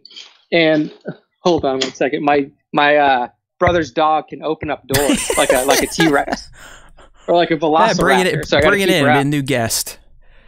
Yeah, but so he's still you know, preparing himself to become a master and start teaching these students, but he's not there yet. So the remainder of his journey, either it will be with Grogu on hand, or this is what spurs him into like, oh, well, now I have this Padawan, I have this youngling, I need to start some sort of academy. I need to think about, you know, is this the direction that I start going? I mean, we could look at it this way, just tying it to the sequels. Grogu and how he trains him could lead to why he goes postal on Ben when he senses that Ben's getting a little dark. There's a thread out there on Twitter that's actually really great. I'm not going to go through it because I know we got a lot of TLJ haters and how Luke was portraying that. And I'm not saying I loved it either, but I'm also not saying that it ruined my childhood like some of you babies. But they were just kind of comparing Luke and Ahsoka. This Luke and Mando Ahsoka. And the fact that Ahsoka knows so much more about life and about training and the falls of Jedis and attachments that she's like, I'm not going to fucking touch it. I'm not training the guy. Luke is still like, hey, all I know is what Obi-Wan and Yoda taught me. I got to try to rebuild this stuff. Even though he knows that Grogu has attachment. He himself has some attachments. So yeah, I mean, he even said there's a good chance this experiment is going to be one of Luke's first failures. Yeah, it's very possible. I mean, you even see that he sees the attachment in the episode. He literally tells Din, like, he wants your permission. He needs your permission to go, to leave. And that shows attachment right there. And this is still the very heroic and naive Luke. Yes, I wish I brought it up, Nick, because I know you would enjoy it, but someone just went on a Twitter thread that really juxtaposes Ahsoka to Luke and how they treated the decision of Grogu, and how Ahsoka's choice is the much more informed one, where Luke's is still like, you got to think, I mean, this guy's wiener is so big right now. I mean, a few years past, he helped take down the second Death Star. He redeemed Darth Vader, brought back Anakin to the light. He was probably feeling it. He was emulating the legend of Luke Skywalker that we heard him so upset about in TLJ. And maybe some of that and the choices he made because he had those big balls. And he should have. I mean, he's Luke fucking Skywalker. Yeah. Maybe that is what fed into ultimately his choice to go into exile. Like, listen, I tried to be that legend. It got us right back into where we were when I was a farm boy. I am removing myself from the playing field, even though it goes against everything I want to do for my family, my sister, my friends. To me, the only thing I know that I can do to help at this point is to not help. Because I fucked up Grogu. I fucked up Ben. I fucked up the temple. I am not good at Legend Luke. See ya. Yeah. There's so many options now. I mean, the playing field is so open for how you develop Luke. Because, I mean, essentially he's playing a Messiah role. Like, he has to be the one. Like, and, you know, it wasn't necessarily pushed on him by Ben and Yoda a lot. In fact, more often than not, Yoda was like, "This dude can't do it. You know, he's not the one who should be rebuilding the Jedi anyway. It should be his sister." I mean, but now he's in this position to where he is literally. I mean, you want to talk about, you know, Last Jedi and not many Jedi remaining. I mean, he's the only one in the galaxy that's actually still out there and doing things. And like, you know, openly being a Jedi. Yeah, no one else showed up. No one else got the call through the Force. So, I mean, he truly is. He feels a great amount of pressure to be like, hey, I have heard and I've read about what used to be in the grand days of the Republic with Yoda and all of the other Jedi there, Obi-Wan, Mace Windu, and all of the famous Jedi of the Grand Republic, and it is my duty, my sole responsibility to rebuild that. Yeah, he had the same hubris that his 4 Jedi had, essentially. Like I need to fix everything. I'm going to do it. It'll be fine, and then we know what happens. I mean, he could have greatly benefited from a conversation with Ahsoka. Of course. I mean, I don't know. I mean, and that still may be able to happen. Like I said, now with Luke coming in this way, these conversations with important characters can happen between him and Ahsoka, between him and Ezra. If that comes back in, all of these other people who are still in this galaxy that can give him pieces of information or knowledge that he could use to properly run this academy, that can happen now because Favreau and Filoni they jumped off that cliff and they said, you know what, it may kill us, but it also may just make us even better than we ever were. So we could see a conversation between Luke Skywalker and Ahsoka. That would be a dream scene. And I'm with you. Yeah. I'm all about seeing more Luke. I don't know how much live action CG head Luke I could take. Animated series would work perfect with Mark voicing it. Him in the adventures of Luke and Grogu.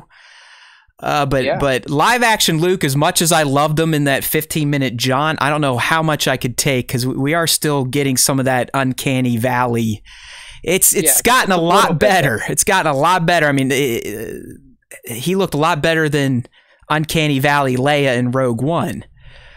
Yeah, I mean, that's only, 4 years? And you'd think these motherfuckers would just be like, hey, MCU guys, what'd you use on Sam Jackson for an entire movie? Can we borrow it?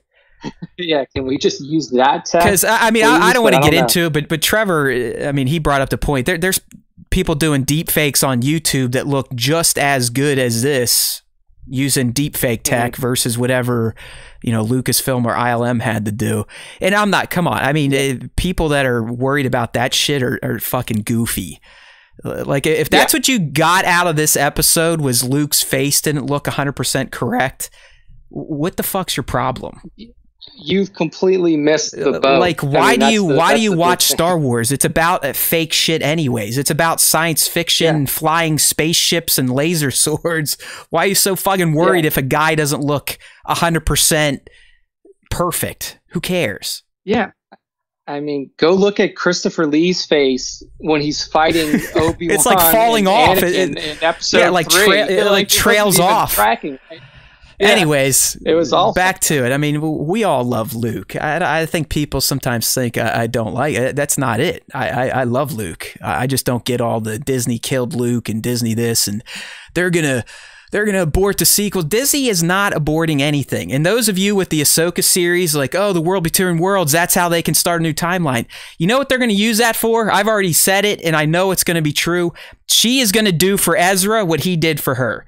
She is going to reach through at the moment he's about to get sucked through and probably pull him and Thrawn on accident out. That's how they're going to survive that. Because let's be real. Those space whales shattered the windshield of the Star Destroyer and then pulled humans or humanoids into hyperspace. Yeah, that's instant death. I don't know how anyone survives that. So I really think the whole Ahsoka mysticism stuff, and I'm with you, people. We're getting World Between Worlds action in the Ahsoka series, but I believe she's going to use it just like Ezra used it on her, and that's how she's going to save him. There's never even going to be Ezra and Thrawn out in La La Land like we've been talking about because of the World Between Worlds. It's not going to start a new timeline, for Christ's sakes, because we would already have a new timeline because it was already used. Let's be real. It was used on Ahsoka and Rebels. So are you saying we already have 2 Star Wars timelines? Thank you. Technically, we should. Thank you. I mean, and that just... The World Between Worlds with Ezra, it just makes so much sense given the fact that she is so adamantly looking for Thrawn in her episode. Like, she knows, like, she's not just sitting there going after, Morgan and saying, like, where's Thrawn? Do you happen to know where he is? Like, she knows he's back. She knows that he's somewhere in the galaxy. and she is hunting him because she knows, by your theory, like when I pulled Ezra back, he came too. So now I need to find this motherfucker and kill him. It's kind of like obviously not as slapstick as the Lego Holiday Special, which at this point in the Haywood household has become daily viewing because of my daughter is back on a Star Wars kick.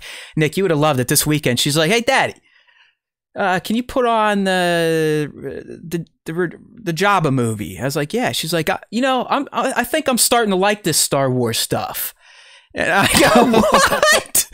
Yeah, really? Wow. You like 1 year of Barbie erased all those memories of you as a baby and me like through osmosis dumping Star Wars into your soul?" It was funny. She's like, "Hey, I kind of like this shit." It was like that. It was like, "Hey, Dad, you're not so wrong about this Star Wars stuff." Yeah, it's pretty cool. The sequels aren't getting erased, people. I'm not even going to go into it. Give me a break. Disney made them. You think they're going to erase them? Like, what planet do you live on? They're gonna erase them less than 2 years after that they were completed. Yes, Tones. Like, that's what I'm talking about. Like they pull them out, Thrawn skedaddles right when it happens. Obviously, it's a shocking type of thing, but I really think that's how the World Between Worlds and the connection with the Ahsoka logo is going to go down. But to get Nick moving on, let's keep pressing on with the breakdown. Other Easter egg, and Nick, this was a moment where it almost knocked me over more than Luke, because when you know the old rust bucket rolls around, the bucket of bolts, I literally I lost my breath. I was like, R2. It's like, oh, they did R2 too. I mean, it was one of those things where obviously R2's with him, but you're in such a state of like mental confusion and wasn't even looking for it. Wasn't even looking for it. I was like, holy shit, Luke came back and he actually looked like a badass. I'm good. Yeah, and then they just throw it's like the cherry on top. They throw it to you. It's like, here's R2. Now you basically have a semi recreation of the scene where Yoda's sitting there banging on R2. Yeah, how about that, Nick? Now you have another. Do you think Grogu and R2 know each other? Right? Or was R2 just being friendly because of that exchange with Yoda and he feels bad how he treated Grogu's, well, who knows, maybe distant relative or you know, species mate at least. Yeah, at least a similar species. It's very possible because, I mean, R2 was bumming around the Jedi Temple a lot back in those days. I mean, he was basically a hero of the Republic. I'm sure that he had met a lot of young It seemed to me that Grogu was familiar with the droid. Or, you know, he's just Grogu and he's fascinated by anything. But he kind of walked over there like, "Hey, buddy, I remember you." Something like that. Yeah, yeah. Yeah, and then as Nico said, R2 did his little waddle dance, you know, that he did at the celebration of Yavin, where he does it. Yeah, it's just fucking fantastic. I mean, come on. What a show.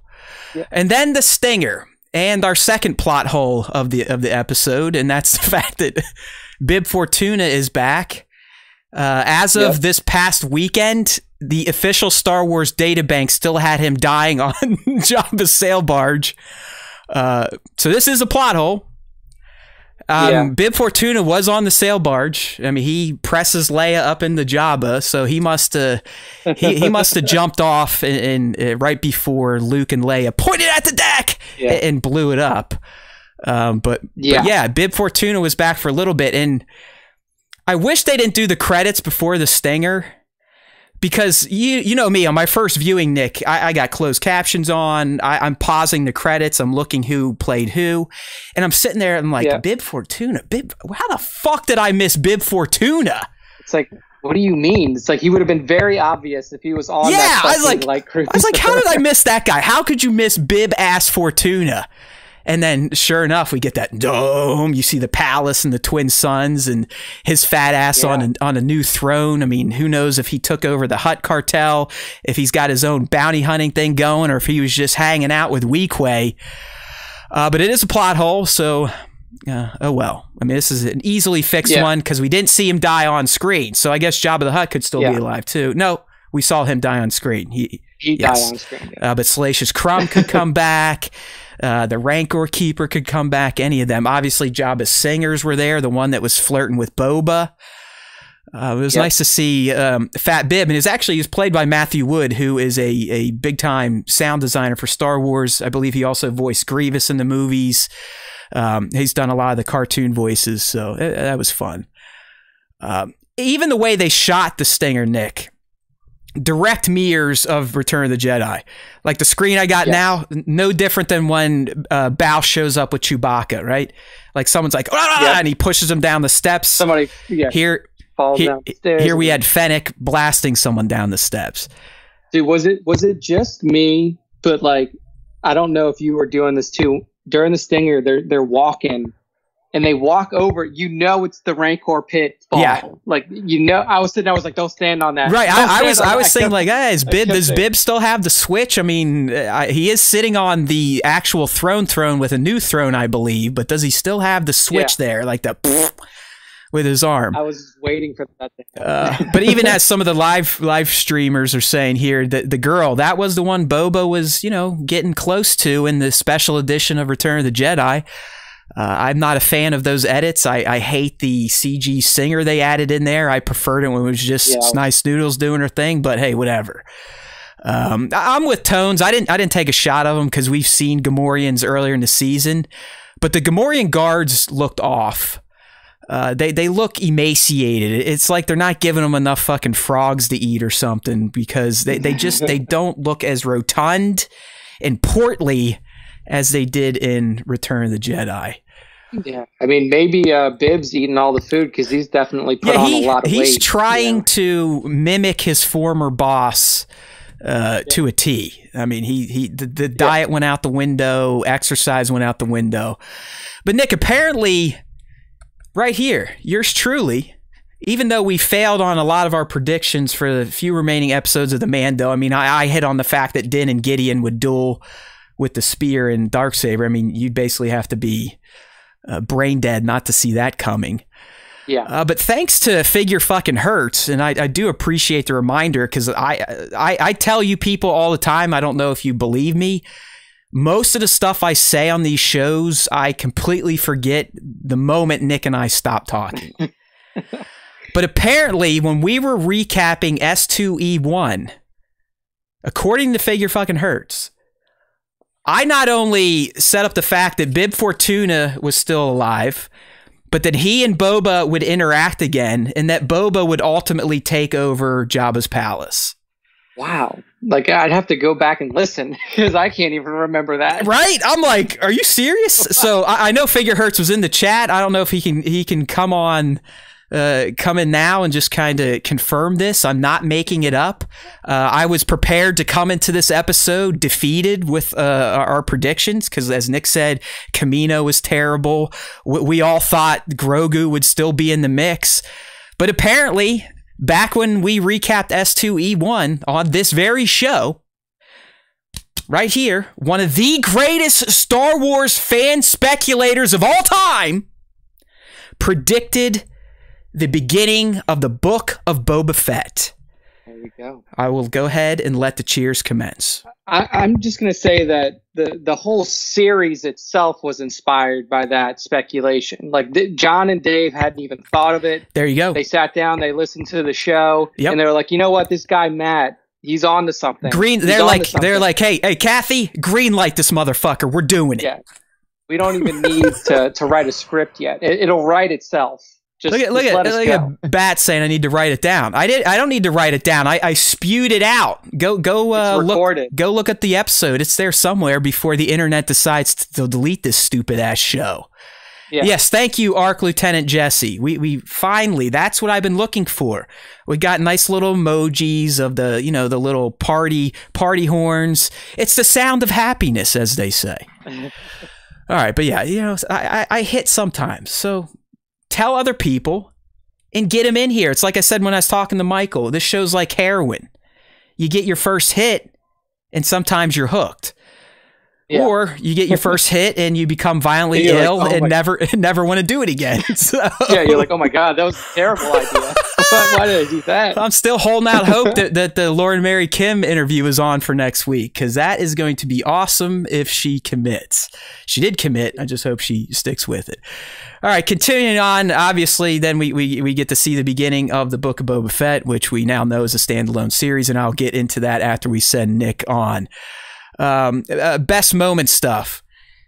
We won't go too much into this because we've already been kind of dropping loads all over this episode, but I love the fight between Casca and Boba. I really enjoy watching Nia Boba now, and hopefully all you idiots can accept that. That to me, there's always going to be Bozo Fett, and now Neo Boba. That is who he is. His time in the desert, and as he said about the fate rescuing the wretched, really did him a service, because Neo Boba is a pimp. He's got a great sense of humor. He likes to talk shit. He can hold his own, and he's one hell of a pilot, flying one of the wonkiest motherfuckers in the Star Wars universe. But I love the tussle between these two, because anytime you get to see Mandalorians fight each other, it's pretty fucking cool, right? Yeah, it's a treat, because they got so many gadgets. You got so many things to throw at each other. They use the grappling hooks. They use the flamethrowers. They use every trick in their book to try to just to try to beat each other up a little bit. So it was we got the cables. We got the dueling flamethrowers. She did a wrestling maneuver on them. Yeah, I mean, and it just goes to show you, like, even though Boba's in that armor and he is the son of the clone son of a Mandalorian, like that doesn't mean that you're immune to getting your ass beat every now and then. Like if you talk some shit, they will still throw down on you. And they came to a stalemate. I mean, I would give it an even Steven, because Bo kind of put an end to it, and they did ultimately come to a face off. But Boba, let's be honest. I mean, Jango was chosen to become the clone donor for a reason. I mean, those genetics, the kind of the warrior instincts. Now we know he had the Mandalorian, at least the culture kind of built into him. So just because Boba's a clone doesn't mean he's a schlub, and he's finally proven it, at least to me. Yeah, at least to me. Just more of the Boba stuff was fantastic. All that whole interaction, the disdain you could feel dripping out of Bo-Katan's mouth at both of them. Like, she doesn't really like Din, and she definitely doesn't like Boba Fett, because to her, Mandalorians becoming bounty hunters suck, right? Like, she doesn't want that. She wants to recapture Mandalore. Yeah, you're throwing away your heritage, basically. All right, so once they do convince Bo to come on board, obviously, because they dangle the whole Moff Gideon thread over her head. Nick, I don't know if this even popped up for you, but I was really impressed. I really appreciated her battle planning and the way she kind of took charge of this ragtag group, right? I mean, even though they came to get her, she became the leader. It shows you her maturity, like her maturation from when she was, a lieutenant in Death Watch to now where she is trying to reform and rebuild Mandalore. I mean, there's a huge maturation process that you see even in Rebels. Like, she didn't have that leadership quality that she has now. Like, she felt the need to start building it once she got that Darksaber, and once she knew that, like, hey, this is my calling. This is something that I have to do. But now you can see that she is, a leader, and not just, somebody who was born to be a leader. She is a leader. She's lived this life. I mean, her whole life. I mean, again, she broke away from her sister because she wanted to keep doing the fighty fight, right? She wanted to be the badass Mandalorian. So, I mean, it's ingrained in her soul, and we really got to see it on display. In live action. Take charge. This is what we're doing. You do this and that. It was fun. I like battle planning. I enjoyed, again, Boba Fett behind the stick of the Slave One has become something that I quite like to see, apparently, because I loved what he did, and really the whole kind of infiltration maneuver was just a fun scene. It was something we really haven't seen in Star Wars. It kind of mimicked what Anakin and Obi-Wan did in Revenge of the Sith, where they literally crash land their starfighters on the Grievous's ship. But just it was really well executed. It just, I mean, Boba, like he's flying a box essentially. A huge target. I mean, look what those TIE fighters had to shoot at, or the turbo lasers versus a TIE fighter. I mean, a TIE fighter, you got that little testicle hull and then flat wings. So if you're flying at that straight on, you basically have a little ball to shoot at. This thing, it's like a broadside of a barn. It's like, go ahead, hit me. Yeah.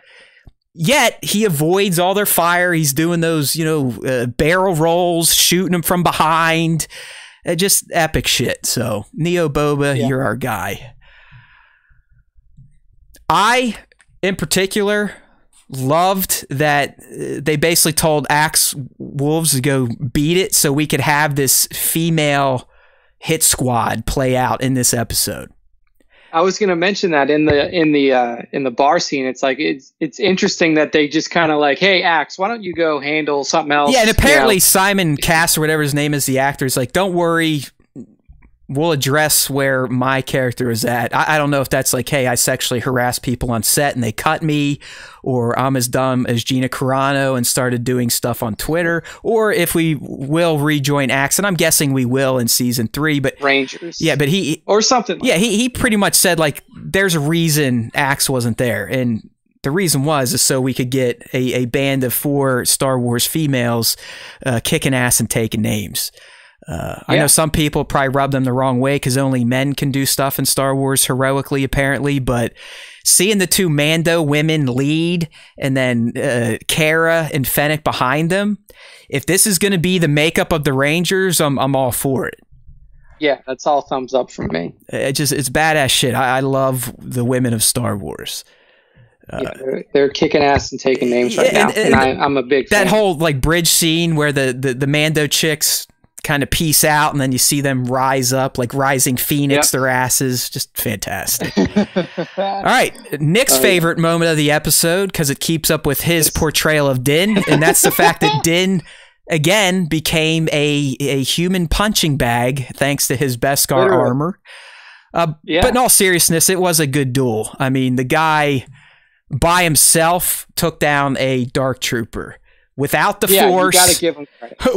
with no Force trickery, no laser swords, with a good old-fashioned Beskar spear and his fighting prowess. So, and his unbreakable face.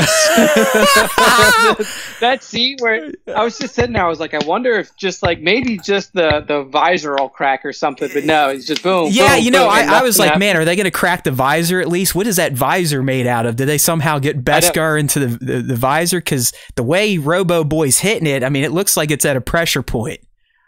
Yeah, you should have had something happen, but clearly Beskar is a pretty. It's good shit. It's good shit. Yeah, if you ever find any in the real world, keep it, smelt it down, and create yourself a suit of armor, because you'll essentially be invincible. But he can't fight. I mean, I know Nick is just playing around. He likes busting some super Din fan balls, but it was funny that they chose once again to just have him get poo, poo, poo, poo, and then literally shot a bunch of times. Completely just lit up like usual. But hey, he came out on top. But he did it. To the neck. Yep, the only other person that says they can beat Dark Troopers by themselves is a Jedi. So I'd say that's a pretty good fight there, Din. Just anytime Giancarlo's on screen is going to be a best moment. I think he proved once again this episode that he's one of the greatest villains of all time. And he doesn't have to be a big, imposing physical presence either. The guy's a diabolical type of villain. He knows how to get in people's heads and fuck with them. Like, let me sitting there, he's given some Darksaber history and warming Din up, thinking that he's going to make a deal with him. I mean, we all knew that it's like Din. Of course, Din's like, okay, sounds good. I got you, Grogu, let's go. And of course, Gideon turns on him instantly. But it just, I love scenes with Giancarlo Esposito in them. He makes the scene better. He makes the other actor better. Not that Pedro's bad, but Giancarlo just elevates everything. It does. And what was really cool is, I mean, he's an older fellow. You can see that he's probably in his 60s, late 50s at the very, youngest in his late 50s.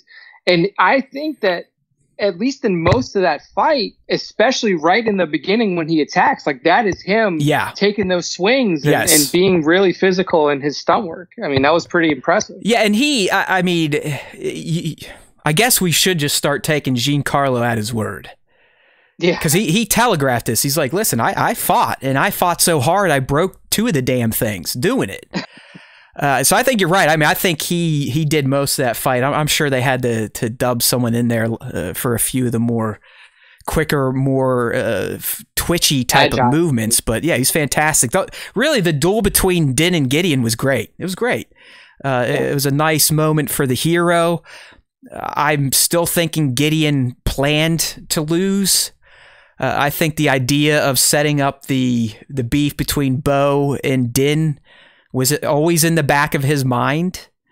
Yeah. Do you feel like he kind of? I mean, obviously Din was getting the best of him, but I feel like he wanted this to happen. I feel like if it wasn't clear up front that he was like, oh, I can take this guy, he was going to be like, okay, well, I know, like they said in the beginning of the episode, he's an Imperial ISB agent, former ISB. He knows everything. And like he said to Din, if you ever have a doubt, just assume that I know what you're doing. Right. So he knew, yes, he planned it. He's like, if I can't kill this guy up front, I'll lose to him and I'll put him in a very difficult situation. Oh yeah. And we got that again. I mean, it was an Easter egg, but it was also a best moment just because, I mean, look at, if you're on the live stream or you're watching the pre-recorded version, I mean, just look at the expression on Esposito's face. Like, ha ha ha, gotcha, motherfuckers. It was perfect. It was perfect. Oh, I just love that guy. I really do. Make him a fucking hero. Hopefully he has a hero turn in season 3 and joins on because he's got like beef with Thrawn or something. Because that would be great. I love that guy. Even when he grabbed the blaster and shot Bo a couple times, and then he was getting ready to blow his own fucking head off. I mean, just fantastic. Look at that! Look at that yelling, Giancarlo. Los pollos hermanos. Okay, obviously the setting up Din and Bo to now have this beef between them, which Din clearly doesn't understand at all. He's like, listen, motherfucker, I don't want this shit. He gave it to me, basically. Take it. Yeah, it's like, here, I yield. Somebody get this out of my hands. Yeah, great. He's like, I yield. I know. He's like, fuck it, I don't want nothing to do with this. I mean, a few months ago, I was doing a job for Grief Karga, and now I get mixed up in all these galactic politics. Like, what the fuck? Yeah. He's like, I don't want any of this. He's like, ew. He's like, it's gonna give me cooties or something. You know what's? I want to give one of our fans credit here because this is something that Spencer Barron called out as a. Oh no, we just lost Nick. Nick. All right, hopefully. Hear me. Oh, there, he's back. Okay, just a slight delay in connection. All right. So you were just getting into the Spencer. I think you were going to give Spencer Barron some credit for some reason. Yes. So he said that at one point he's like, I bet you Bo and Din get married and he becomes like the king of Mandalore or something like that. And now with this very interesting situation here, there's no other way for Bo to get this Darksaber unless they have a real duel, unless they battle it out. Right, because he's not going to fight her. Yeah, exactly. If they do it the right way, they both got to go full out. And I don't think that Din wants to do that. No. Like, I feel like Bo would. Of course. Like, of course she would.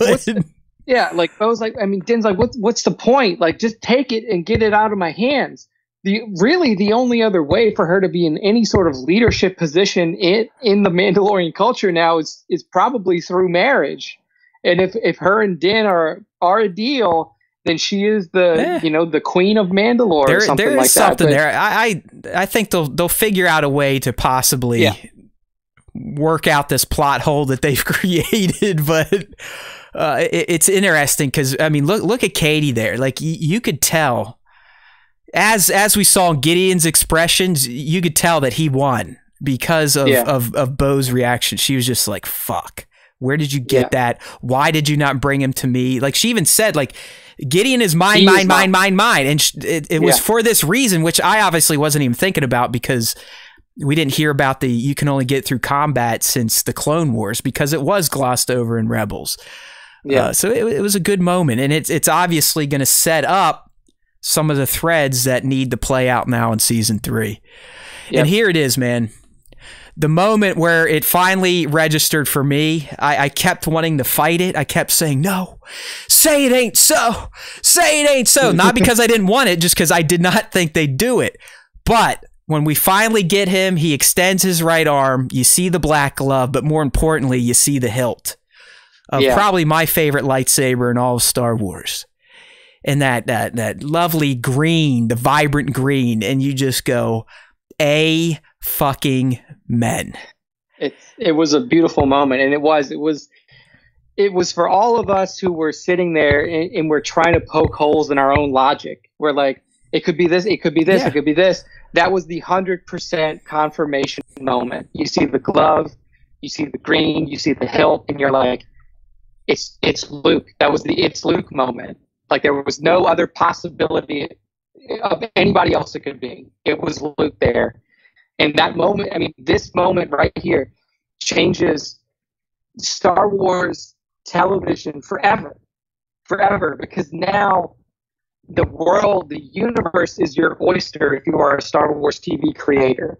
If you, now that Favreau and Filoni have brought in Luke Skywalker and done it in such a successful and perfect way, if you're Leslie Headland, if you're, anybody who's building these TV series, Justin Simeon, and you say, like, hey, I want to use this character, you can always go back and say, well, look how perfect Luke was. Look how John and Dave were able to take in the most iconic Star Wars character of all time and make him pitch perfect in a TV series. And now we have infinite possibilities. I mean, the saviors, Nick, your audio's getting wonky, so luckily we're almost at the end of this. I'm not going to keep you much longer. But the saviors, and no, John and Dave didn't save Star Wars. They didn't rescue Star Wars. Star Wars has never needed rescuing or saving.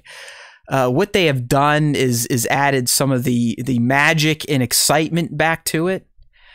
You could argue they've cheated by breaking out the Skywalker card, but who cares? It's fantastic. But let's stop with all the saving and stuff. Star Wars is Star Wars. And guess what? Disney made The Mandalorian. Disney greenlit it. Disney gave John the money. Disney gave John the support. So you got to take the bad with the good. It is what it is. At least we're getting shit. It's being made, and it's excellent so far.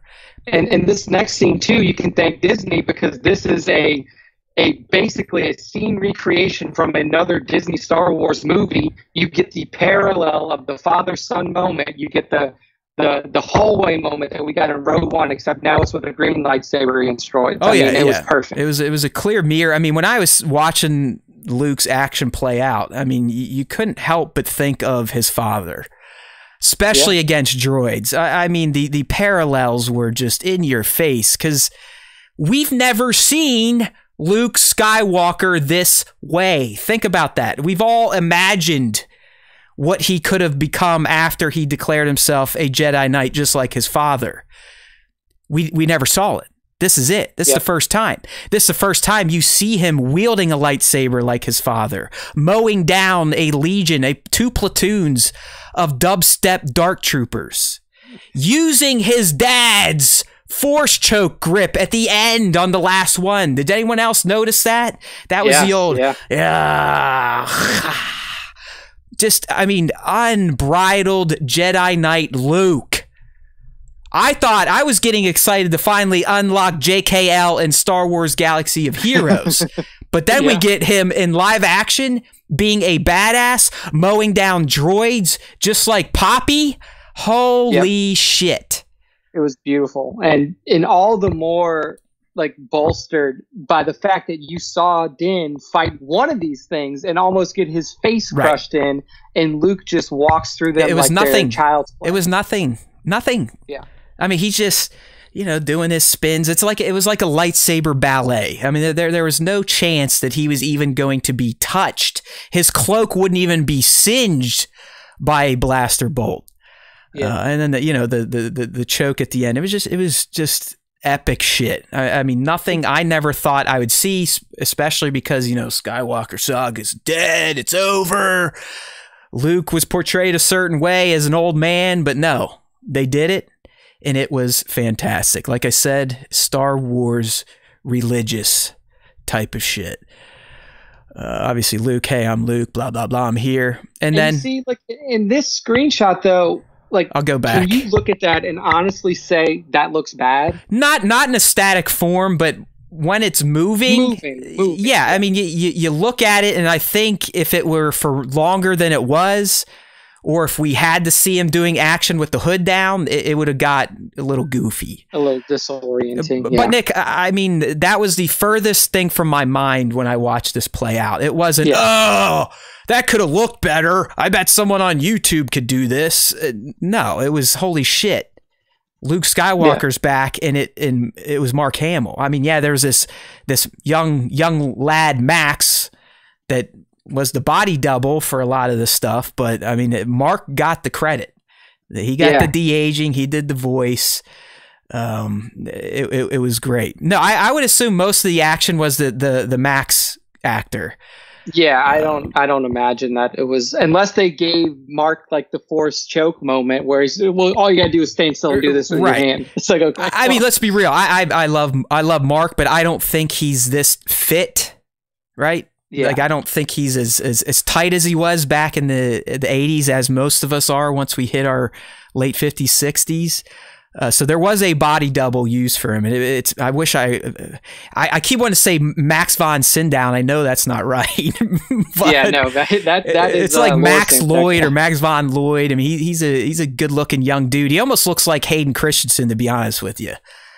But apparently, I think he was used to double Mark's body in some of the TLJ scenes as well. So this wasn't the first time he was used for Lukey Boy. Okay. All right, and then just kind of coming to close on some of the best moments. If the Luke stuff wasn't enough to get the waterworks going, the goodbye between Grogu and Din, I mean, I might even cry now thinking about it. It's like a parent thing. But when he reaches up to touch him and Din commits to, like, you know what? Fuck this shit. This is my boy. And he lifts up that helmet. I was just like, oh, now I know what it's going to feel like when my daughter leaves for college. It's like, I'm tearing up just thinking about it now. That's what I was going to say. This is the moving away from home. Oh my God, Nick. Going to college. Like, I'm sure it affected you. It had to affect anybody. I mean, hell, the way it affected Blanche Barron is probably the best. I highly suggest checking out Barron's Black series. The story might be gone by now, but maybe he'll share it again. Highlight it. But he recorded her reaction right after the episode ended. And Nick, I don't know if you listened to it, but I mean, you would have thought like her parents died.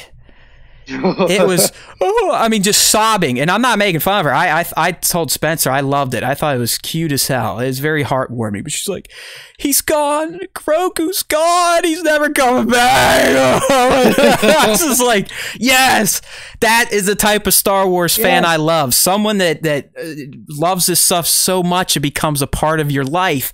I mean, who knows how mentally healthy a lot of us are with the way we allow this franchise to affect us. But it was a beautiful moment. I mean, Grogu reaches up like, Dad, basically. I want to look upon you with my own eyes. It was one of those moments. It was a mirror of the Anakin Luke moment. You know, Luke, take off my mask, but you'll die. I want to look on you with my own eyes. It's a fucking beautiful moment. And once again, it shows how much Din grew as a character thanks to Mayfeld. All right? Yeah. You got to credit this shit to Mayfeld. And Tones is right. I believe everyone else was behind him. So only Luke, R2, Grogu still have seen his face and Mayfeld, and everybody who gets those pictures from the ISB computer. Yeah. Basically, the whole empire, the whole remnant knows who he is. But it was huge, and it was a very touching moment. It was the perfect goodbye for these two. He's holding his leg. I was just like, oh, why do I have to feel these emotions? I like feeling like a stone. And then the R2 shows up, and it was just more. It was like emotional gut punch right into an emotional ball kick. Right? Yeah. I mean, I was essentially a puddle of goo at this point in time. And then they get in the elevator, which, my God, the community has gone nuts with recreating, doing great jobs. I featured a bunch today. Papa's done one, Optimus Prime, Scale Galaxy. I mean, these are all over the recreation shots. But, you know, Grogu, just that one last look, like, may the Force be with you.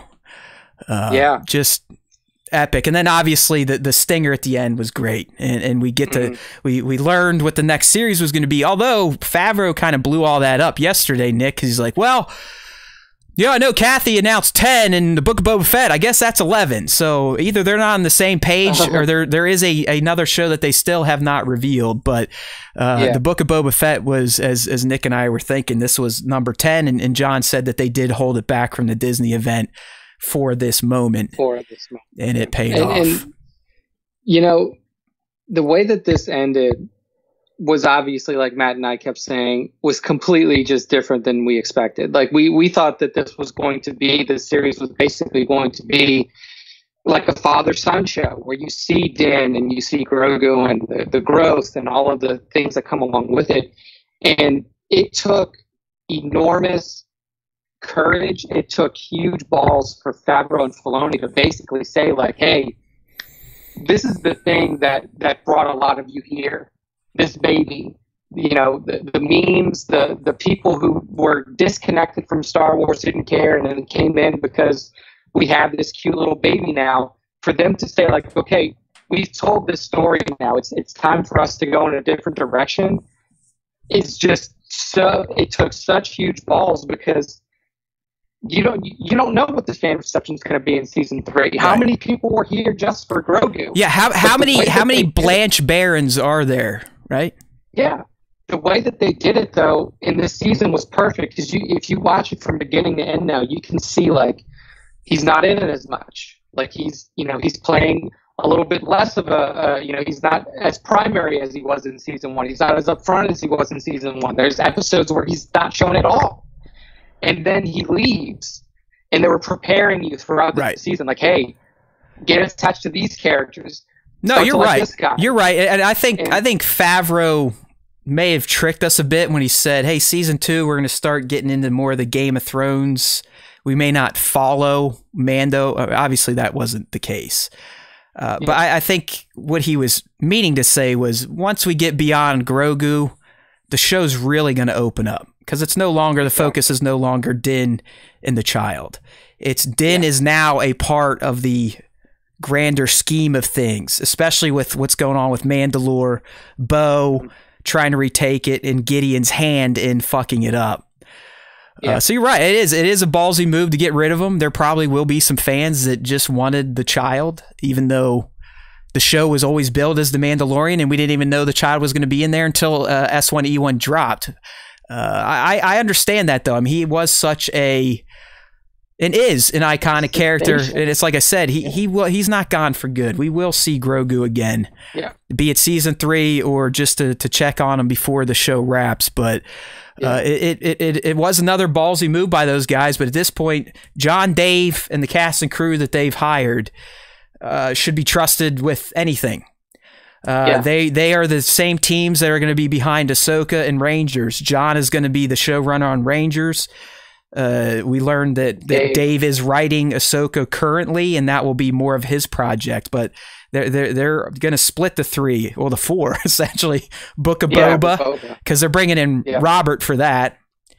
Mando proper, Ahsoka, and Rangers. So that the core unit of the Mando team, they're in charge of all those projects, and those are the ones that are going to be crisscross. And I think we're in for some very exciting Star Wars stories moving forward. I mean, some of the best interwoven narrative that we've seen since, I mean, even better, you can expect even better than what we saw with the MCU and Netflix. You know, like that was kind of the first time that we've really seen interwoven TV series that do this. And now you have master storytellers, and you have one cohesive vision for where all this is going, and it's being run by two people who know everything they need to know about Star Wars and how to do it. So it's a very safe hands. It's a thing of beauty. So season 2,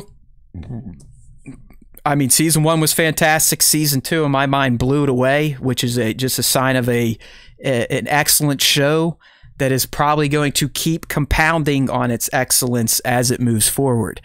Now, yes, we are going to take a long hiatus from it, but fear not. The Book of Boba Fett, in my mind, is just another chapter in the story of The Mandalorian. And we will be talking about that, or at least I will be talking about that, because Nick is going to be leaving us here in a minute. We're only 2 hours in, and I'm already starting to get the voice. I guess, Nick, before you head out and start taking some shots of eggnog, just real general broad season 3 direction. Where are we going? Where's episode 1? Where's S3E1 start? I think that we're getting right into the Mandalore stuff. Like, now you have this huge dilemma where Dana's essentially stuck with this responsibility he doesn't want, and there's no easy way to get rid of it. Again, so he's basically twice now he's gotten himself mixed up in galactic politics by accident.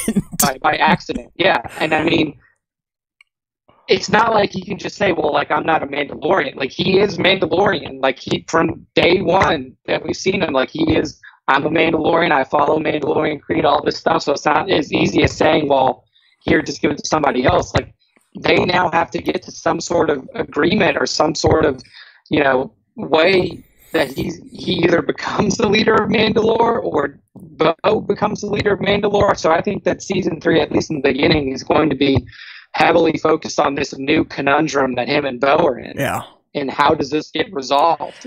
We may end up on Mandalore by season or by episode 2, like on Mandalore proper. Yeah, I think one interesting thing to think about, and I think some of it will hinge on what they show in the Book of Boba, and if they do bring Din in for a little bit, is there going to be any sort of a time jump from season 2 to 3? Yeah. There really wasn't much one from 1 to 2. I mean, the way Favreau explained it, pretty much S2E1 picked up right after he flew away with Grogu from Navarro. I mean, it might have been a few months, but we weren't talking years and years. Yeah. So with this, I mean, are we right back, a few weeks after what just happened on Gideon's cruiser, or maybe has some time passed and, they're working over Gideon in a New Republic prison, trying to get some information, and then the Mandalorians kind of take what they got and go off on their thread. Yeah. I think that, like, given, like, there was finality for Grogu in this, but I think that in large part, this was a pretty big cliffhanger. Like, you're sitting on this cruiser, and the fate of Mandalore is literally sitting in a Child of the Watch's hand. Yep. And then, what happens next? That's as big of a cliffhanger as you can get, especially if you're a Bo-Katan fan. You're like, well, what the fuck's going to happen now? Like, well, you thought that you were in a bad spot before. At least before, if you were to get your hands on Gideon, you beat him up. All right, you're done. Right. You got your sword, and then you're ready to go. Now, things are very complicated, so I don't think that we jump even a year ahead. Yeah, I think that we're probably, like you said, a few weeks, maybe a couple of months away, and we're still, how do we get this figured I mean, out? if you think about it, this really was about as perfect of a finale as you could ask for. Not only did you get those moments, but you also, as a good finale does, is the next season has been set up for you, and set up in a way that you don't know everything, so you've got that hunger for more, right? Not that people like us weren't going to continue the story, but the way they ended, it's like, okay, Grogu resolved. Now we have the Darksaber drama. uh-oh. Okay. Yeah. How do we resolve this? So yeah, I'm with you. I think we get right to it. Yeah, I think we get right to it, and I think they have to at least position the Darksaber dilemma up front and how they're going to go about resolving it, because it's huge for the show. It's a little bit of a plot hole until it gets explained, maybe, that if you truly do not win it in trial by death or combat by death, then you can't. There will be certain clans that will never buy into you as the leader. So who knows? All right, man. Well, go ahead and let you get out of here. The mic was getting a little squirrely anyways. I do appreciate you diving in. I was hoping that my Chewbacca would be here for that finale just based on how it went. So thanks for sitting on the shitter for an hour or so and talking with us. Yes. All right, buddy. Pilot them home, Matt. This may be the last we see of Nick in 2020. We haven't firmly figured out what we're doing next week, but I'm pretty sure this is going to be our last live stream of the year. Not to show that we're not. We will have a show next week, but it's not going to be live. It's hopefully going to be my Lori Mary Kim interview, and I'll be posting it either Tuesday when the show usually goes live, or the following day, Wednesday. But there's a good chance me and my friend right here, some of you were calling him Lobot if he moved his headphones down. Yeah, they wanted you to put them on the side. There you go. Yeah, it's perfect. It's perfect. We have not confirmed if we're going to do a live stream next week, but if we don't, we will be back the week after to kind of do our Star Wars Time Show year in review. Indeed. So don't worry, you're still going to be getting your content. You got Nick this week, even when you weren't supposed to, so it was a bonus. Next week, hopefully, I'll be interviewing Star Wars stunt performer royalty. Yes. So I just want to say Happy New Year to everybody. Thank you all for an amazing 2020. Being able to grow the community like we did over this year was really awesome for me and Matt to witness and to be a part of. And we're just really happy that we can give you guys some sort of content to enjoy week over week. And we hope that the community continues to grow, and we get some more, degenerates in the Discord throwing out some hate towards Matt and I week over week. You were their hero for doing the Lobot spin. They just erupted in the chat. I can hear them. They're like, yeah, Nick Lobot, Nick Lobot, Nick Lobot. Yeah. All right, buddy. You got to screenshot it now. Yeah, there we go. Enjoy. Don't drink too much. I'll see you in a week or two. Goodbye, everybody. All right, we speak your name. And he is gone. All right, let's transition back to just poor old, lonely old Matt by himself. Look at that. Look at the technology we got on the Star Wars Time Show. Nothing's even broke yet. All right. Are my live streamer buddies, you guys still ready to keep going with just me? Just the Haywood Pop, a.k.a. the angry one? Of course you are. Let's get into it. All right, so, Nick and I were dropping Book of Boba Fett left and right. It was a huge reveal. We were wondering why we only got 9 reveals at the Disney investor presentation, and here we go. It was because Favreau wanted to save it for his stinger, and I'm glad they did because it made for a very exciting moment. I just wish I didn't see Bib Fortuna's name in the credits because it kind of spoiled the ultimate reveal. But anyways, Favreau went on GMA yesterday. That's Good Morning America for our international fans. And honestly, they did a horrible interview with him. If I was Jon Favreau, I would call up GMA and be like, listen, motherfuckers, don't ever ask me to come on air again if you're only going to give me 5 minutes and essentially talk over me anytime you ask a question of me. But he did provide some insights that I thought were informative, and maybe you will too. So let's kind of dive into what Mr. Favreau said on GMA. I'm telling you, watch the interview. It's in the post here. Watch it, and you're going to be like, man, they did John dirty. These slapdicks with all their makeup on, like, oh, hey, how's it doing there, Mr. Favreau, and your show, The Mandalorian? Can you tell us about the baby Yoda? It's like, really? I mean, they cut him off when he started to go into the whole Luke Skywalker stuff and what it took to keep that secret. And they're like, okay, John, well, we got to go and talk to a reindeer. It's like, great. That is morning television for you. John, if you want a real interview to really get down in the weeds with Star Wars, I'm your man right here. Give me a call. I'll send my boy Spencer Barron to get in touch with your people, all right? Capiche? Cool. Good. Anyways, what we got from John during this interview, outside of people treating him like shit, was clarification on the Book of Boba Fett. Because I know when I saw it last Friday, I was like, whoa, what's going on here? 2021, they're going to do Book of Boba and then Mando back to back. Am I going to have to be doing 9 breakdowns a Friday? Oh my God, I need an intern type of shit. I was also like, well, is this kind of what Nick had said before on the show, where the Mandalorian isn't necessarily always Din? The show one season may follow a different Mando. Well, that's not the case either. Thanks to John, we now have learned definitively that the Book of Boba Fett is a standalone series that is set in Mando's timeline and will cross over for events here and there. All right?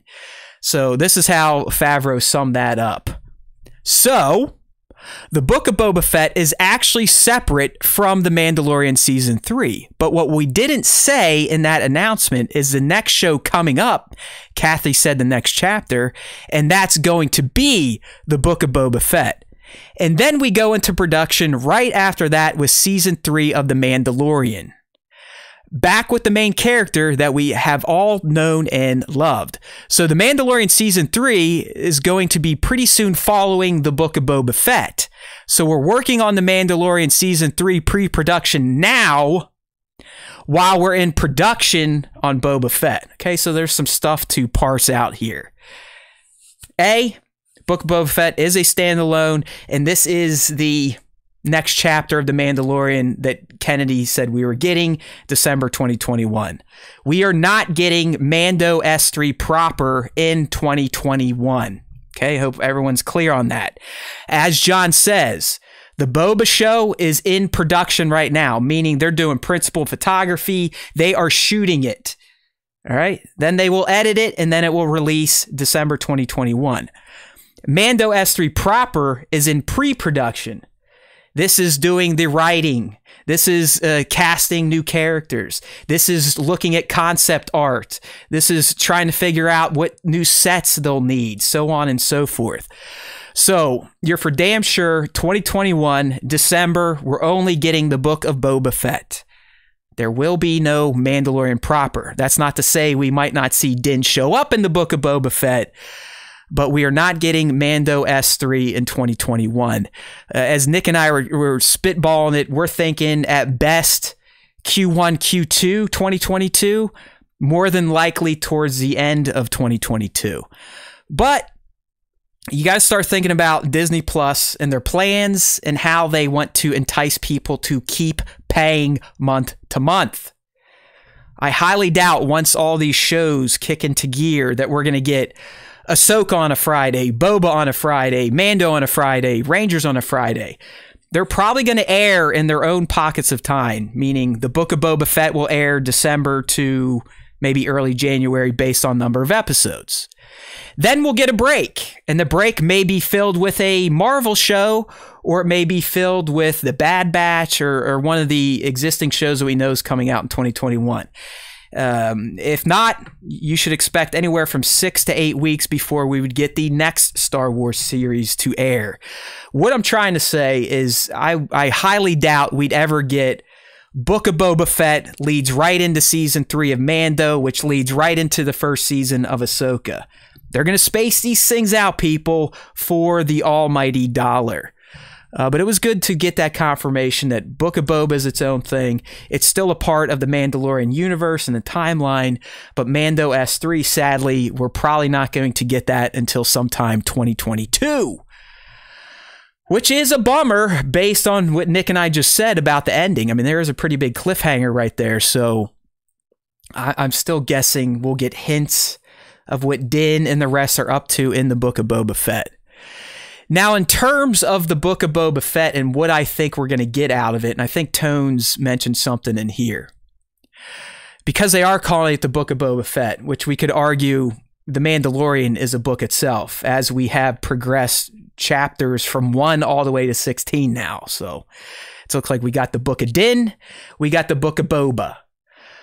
So I really think the Book of Boba is going to play out the way Nick and I have speculated, in that it's going to take place in the present timeline. So yes, after Boba takes over the Jabba's palace. You know, is he taking over the Hutt cartel? Is he starting his own crime syndicate, as Bat saying in the chat? I don't know. But I think that's how it's going to start. But I also think, I know, in fact, I mean, they have to, that there probably is going to be some flashback content. And Nick has talked about this since we knew Boba was back in live action, and that there may be a prequel series. Nick was always going like, nah, I think that we're going to get Neo Boba retelling or recounting his tales as Bozo Boba. So, Neo Boba may be talking to Fennec in the present time, be like, oh yeah, when I found you in the Dune Sea, it was just like me when I had to crawl out of the Sarlacc. And then we'd get like a flashback and actually learn how Fett got out of the Sarlacc, how he lost his armor, how the Jawas got it, and really what he was up to during all those years post Jedi up until he resurfaced in The Mandalorian Season 1. So I think the Book of Boba is going to 100% address his resurrection, if you will. But then it will tell current tales set in the current timeline of The Mandalorian, addressing what he is doing at Jabba's palace. Is he going to start up his own bounty hunter center and compete with Mr. Cardboard? But I really hope, I mean, like I said, I'm not hoping, I know it has to happen. Boba Fett being killed in Jedi and then coming back in Mando can't just be accepted. All right. We accepted that it happened and we love that he's back, but they need to show us how that happened. I mean, it's a pretty big moment. I mean, a guy rolls into something that C-3PO tells us can digest you for thousands of years. He rolls into something that Jabba the Hutt used to punish his most infamous of enemies. I mean, the thing was known as where shitheads go to die.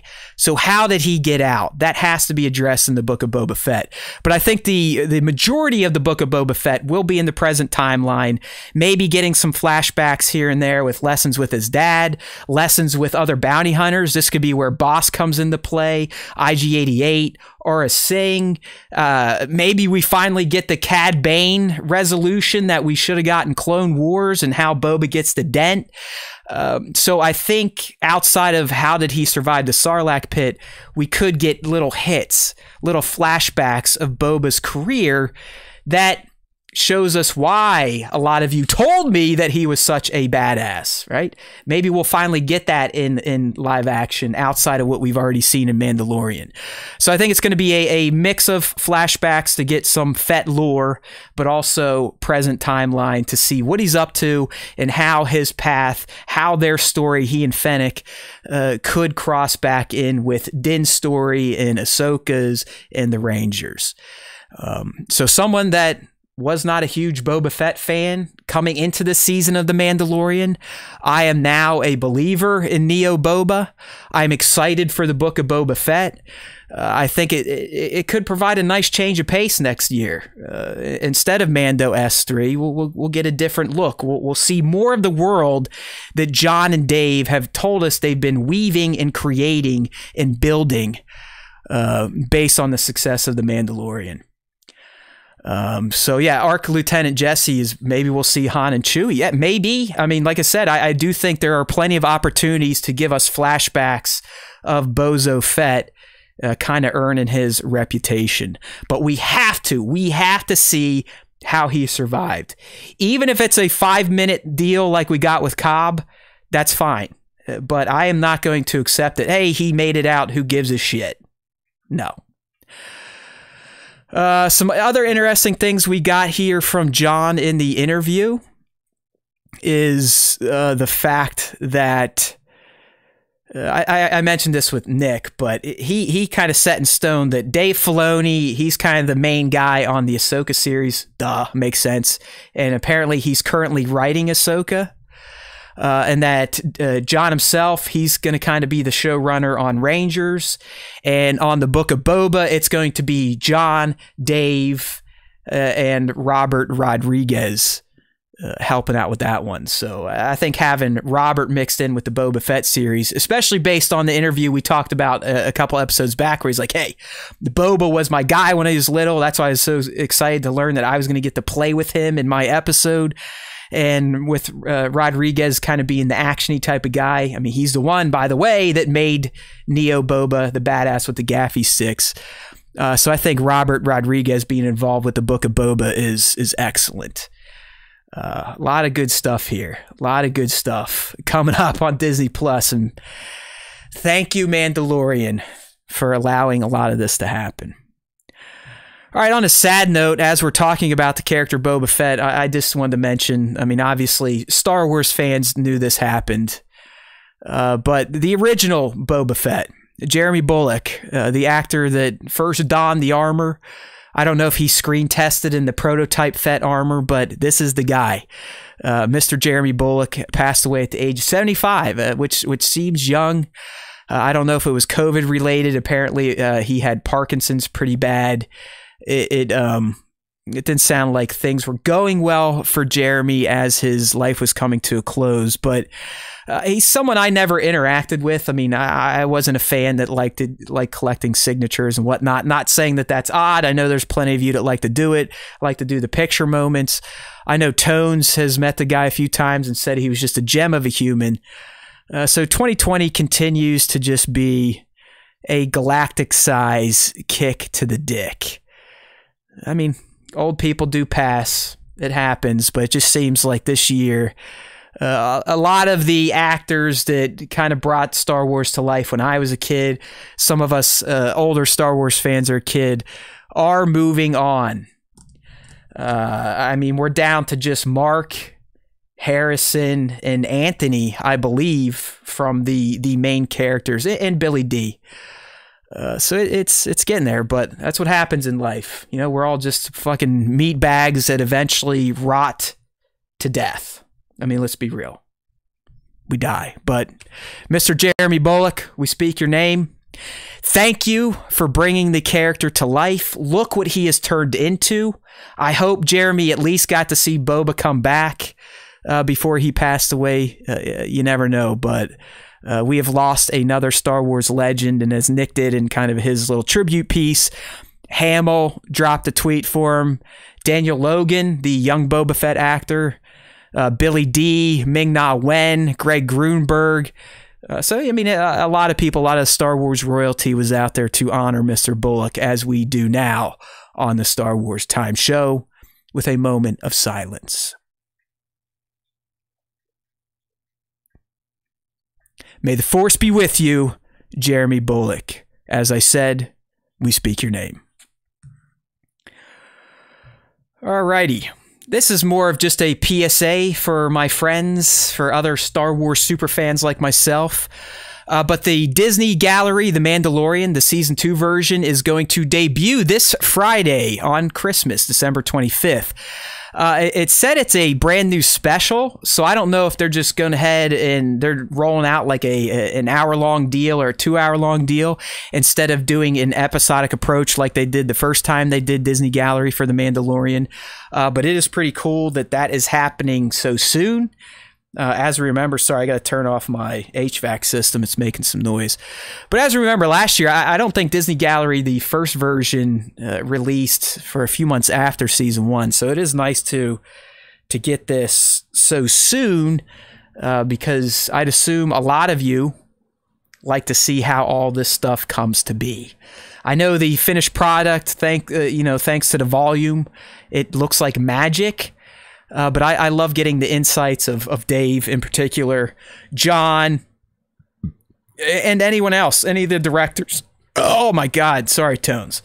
Any of the directors, any of the cast and crew. So be on a lookout for that on December 25th. And as Bat said, it is a big day for pop culture because that's also the day that Wonder Woman 84 hits theaters and HBO Max day and date. So pretty neat. Best get your home theaters tuned up. I know I am planning on buying a bigger TV in 2022 just based on what Warner Brothers is doing with all of its big budget movies. So got to spruce up that home theater to try to get as close to the actual movie theater experience as possible. So December 25th, great day for fans of Christmas, but also fans of Star Wars and DC. My man Vader had a comic drop last week, my friends. I know this might not be the most exciting content after we blew our load on the Mando, so bear with me or let me know in the chat if you just want me to end this and go home. But you know, I like to kind of do my Star Wars comic breakdowns, at least for Star Wars proper and the Dark Lord of the Sith himself. So Darth Vader number 8, 2020 dropped last week. And it continued the tales of the busted down Darth Vader at the hands of Sidious. And honestly, it was... I always hate using the term worst with Star Wars, but it was one of the worst Vader comics in this run and that I've seen in a while, just because it was a lot of dialogue.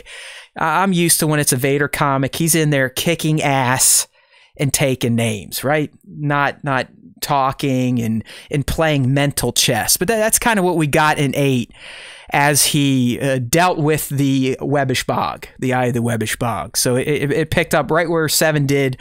So Vader's trapped in this cave with the Webbish Bog, and the Webbish Bog's like, who the hell are you? I'm not going to give you any answers. And it just starts all sorts of organic shit that lives on Mustafar just starts coming in and messing with Vader, trying to take him out. And clearly we know it's Vader. He's not so easily defeated. So, you know, he's getting his ass kicked. He's kicking other shit's ass. It was just... But it still wasn't the action we're used to with Vader. He's still the whole time while he's ass kicking, he's playing mental gymnastics with the Webbish Bog. Like, because the Webbish Bog's like, oh, why are you here? I'm just asking you questions and you want answers, but I'm giving you more questions. That type of shit. And just like, all right, whatever. Let's get to it. I guess a cool Easter egg that was in there, Sly Moore, one of Palpatine's aides, way back, dates all the way back to the the Clone Wars, or no, when he became Chancellor. She's the Umbaran. It's all bald, kind of looks like my buddy Nick. She was in there, so that was kind of neat. She's overseeing Ochi of Bestoon, so clearly Palpatine still holds her in very high regard. So we got there, but really the biggest thing we got from this comic in terms of new canon that it provided to the Star Wars universe is the fact that Darth Vader was given the exact same Sith Wayfinder that we see Kylo and subsequently Rey use in the Rise of Skywalker. So the Eye of the Webbish Bog actually gives him the Wayfinder. Because Vader is still, he's trying to figure something out that Ochi said about Palpatine. Like, Palpatine's building something. He's working on something, which has got Vader curious. What is he doing now to try and kill me type of shit? So that's how he ends up with the Eye of the Webbish Bog, and they kind of play their games, and then the Eye gives him, well, really the Webbish Bog, we get to see the full body. It's like I explained, it kind of looks like a sumo wrestler, but a giant sumo, like literally like a Godzilla-sized sumo wrestler. But it gives Vader that Wayfinder, so it does kind of give a connection point from the original trilogy all the way to the sequel, in particular with Vader's grandson. And as we learned, the Eye of the Webbish Bog was supposed to be in The Rise of Skywalker to guide Kylo, just like it guided Vader to the Sith Wayfinder. So, I mean, I thought that was interesting canon for a comic that really wasn't doing it for me. Let's just say it didn't quite get my nipples hard, like most Darth Vader comics tend to do. But I'm assuming things will pick up in 9, because him and Ochi are still kind of going back and forth, seeing who's got the biggest dark side dick, if you know what I mean. All right, one more before we get into that fan segment, and I pissed myself. I guess I should have tried to take a leak while Nick was still here, because I am on the hook. I am on the hook. I should have wore a diaper today. So let's get through the last set of the Mando Monday reveals. I know, you capitalists, you consumers, it's over. We had 8, seemed like 9 weeks of straight, hey, you watch Mando, you like Mando, now spend your life savings on Mando. That happened every Monday. Lucasfilm and Disney would roll out all the new licensed merch for you to buy. And we here at the Star Wars Time Show, we just kind of stuck to the stuff that either interests us or people that listen to our stupid show. So we got a few of those in this last reveal. I'll talk about real quick, and then we'll get into the fan segment, because I'm even starting to get gas now. It's like the pee pressure is backing up into the anal cavity, and it's starting to force gas out that way. So things are getting dangerous. There's a good chance I may have a dribble in my pants by the time this is all said and done. But we did get a look at this Darksaber Black Series Force FX Elite Darksaber, I might add. And if I still collected these, or if I weren't a dickhead and spends, $6,000 a year on Star Wars Barbies, I would be getting this this collectible lightsaber, or Darksaber in this case, because it is sweet looking. I mean, this is a thing of beauty. It's got multiple different lighting settings for the blade. They call it the molten settings. It looks fantastic. The hilt looks really nice. It's got a good stand. I mean, you got to admit, the Darksaber, yes, it's called a Darksaber. I mean, it's a lightsaber. It was the first Mandalorian Jedi's lightsaber. That is a hilt right there, my friends. That is if you're listening on the audio only, you could probably pull it up on StarWarsTime.net, but that is a great looking saber hilt. It looks powerful. It looks like it could kick a lightsaber's ass. Like if hilts could fight each other, the Darksaber would be the undisputed champion of all saber hilts. That's it. You heard it here first. There's no debate. The Darksaber is one of the most badass looking hilts. It's just subtle yet powerful. You know what I mean? It's got the crossguard. It's got the slim blade. It's dark, for Christ's sake. It's fantastic. I don't really need to sell it. The other thing that I thought would interest some of our fans is the Black Series Boba Fett Re-Armored Edition helmet. There's been plenty of Black Series Boba Fett helmets before, but never one where the man himself has applied a coat of matte paint to it. So you can grab that now. Who knows if it's sold out. None of these were retailer exclusives, thankfully. You should be able to get them from anywhere that sells Star Wars toys. There's another one. I think it's an Entertainment Earth exclusive. I'll take you out there through the link. And hey, if you want to buy stuff through our link, we'd appreciate it, because it is affiliate style. But we also got this right here. I believe this is the old, I think this is an Entertainment Earth exclusive vintage collection Boba Fett Slave 1 at the 3 3/4 inch scale. And that's up for $150, and you can grab through Entertainment Earth. And this thing honestly has been shown off before. I don't know why they're trying to say that this was Mando Monday. It was shown off before. I mean, this thing is a boss. If this was 112, I'd be getting it in a second, but this is probably the most detailed and scale correct Slave 1 you can find. So that's really what we had in the last Mando Monday reveals. So hopefully everyone blew their wads and got what they wanted. I know a lot of the stuff was pre-order, so we got to wait. But no more Mando consumerism every Monday. We get a break from that. All right, my friends, it's that time. It is time for the infamous Star Wars Time Show fan segment, where we read some fan questions of the week responses, and then, of course, honor those that have been deemed to be top 5 Star Wars fan artists. All right? You guys down? You down for this? All right, let's switch the screen up a bit here. Let's get Slack on the questions to fans. Bossajan got his in late, so I don't even know if I have it. Maybe if I'm feeling generous, I'll still read it. But I know he wrote another novel for me here. Come on, Slack, where you at? That's Safari, not Slack. There we go. There we go. Yes, I'm working through our issues live. Look at that. It's just me in the Slack window. So how have we been doing throughout this, right? The question of the week, we got lazy during The Mandalorian. We basically just asked, what was your favorite part of the most recent episode of The Mandalorian? Obviously, this one being the finale. So, Mando S2 finale. What was your favorite moment and why?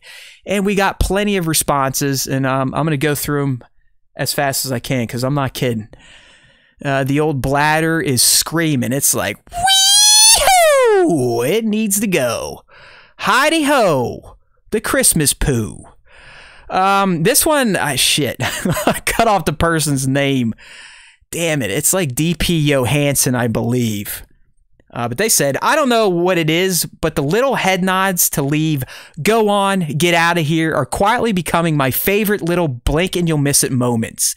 Din has done them a few times now, but Fennec Shand shooting up Jabba's palace with Boba when she freed the Twi'lek from Fat Fortuna and giving the Twi the nod to get out of there just gives me a quiet chuckle. I like that. I know exactly what he's talking about. It's like the you're safe now, get the fuck out of here type of look. All right, so from Morrow, definitely when the Grogu, I like that, the Grogu, just like I'm the Matt. Definitely when the Grogu holds his hands out and then removed the helmet, so loaded with emotions. Flashback to season 1 when this woman he connected with extends her hand to remove the helmet and he does not let go, but he did for Grogu. Intense. Yes, it was. It was so intense that when I was just talking about the moment now, many days later, on a Star Wars live stream and the podcast, I started crying. I'm not ashamed to admit that fact. I am a man, baby. All right, Scissor Me Xerxes got one here. When that single X-Wing flew in front of the bridge of the light cruiser, and I knew. I was literally crying with joy from that moment and through the post-credits scene. The musical score of this episode was perfect. It built all the tension at the right times and made you feel all the feels too. P.S. Fat Bib Fortuna getting blasted. Dewanawanga indeed. Nice Dewanawanga there. I still want a Dewanawanga for the Star Wars Time Show fan base, but is what it is. They're a bunch of fandos, a.k.a. a-holes. All right, here we go. Sir Dork, our buddy, Mr. Explosion, aka the Blowtorch. We know who he is. We know what he does. So his reply, there are so many. The Spear / Darksaber duel, Dubstep Troopers, Badass Female Squad, Luke slicing and dicing, but most of all, seeing R2 roll up and start booping and beeping. Well done, Jared. Well done. I don't think there's a better way to break down all the best moments of that episode. All right, Tones with some thoughts here. Way too many to pick from. Slave 1 v Imp Shuttle and the flyover. The way the Dark Troopers had a distinctive Terminator feel. Gideon's Darksaber battle. Luke! R2! I've watched this entire show with my youngest son, age 17, and whose Star Wars fandom rivals my own.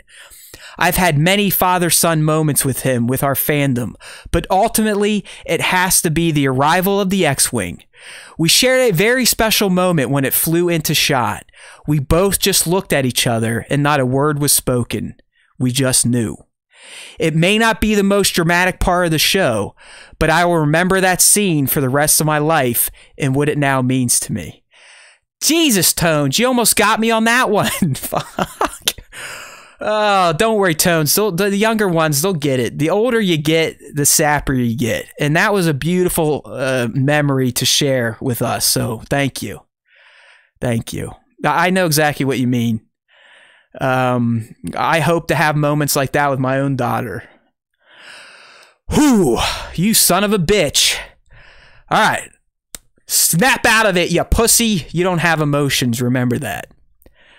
Okay. Get back to some non-serious stuff.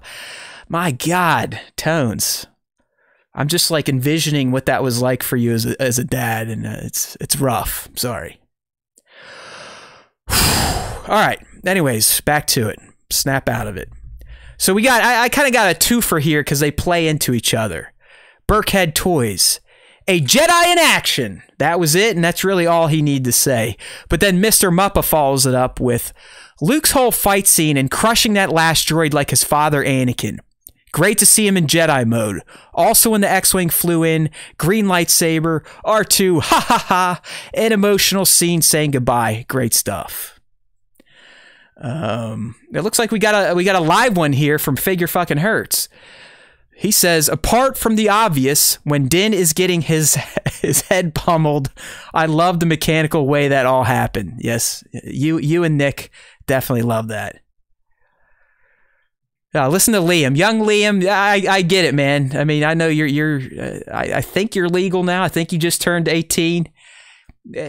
I would be looking at us like a bunch of big crybabies too. But I mean, there's something when you birth your own human, it fucks you up for life in a good way, I'd say, at least emotionally. It made me as human as I think I can be.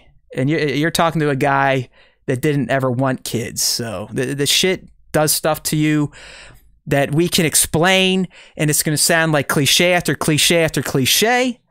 But once you're there yourself, you'll get it. So whatever it is, 15 years down the road, you're going to be like, that Matt asshole, when I was laughing at him, when he was telling me stuff I've heard from 8,000 other adults, he was actually right. So not only is he a damn good Star Wars fan speculator, but he knows about life. Okay, my friends, we're having a good time, right? All right, another twofer here. Drew Toys. As fantastic as the Luke stuff was, the Din Grogu exchange is wonderful.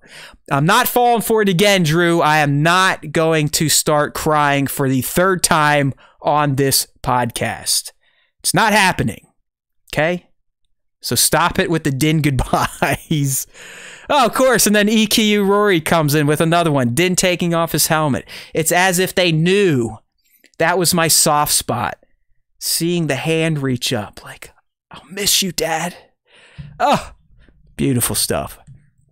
All right, Kingdom of Weird. Let's see if he can get some testosterone infused back into the fan question of the week.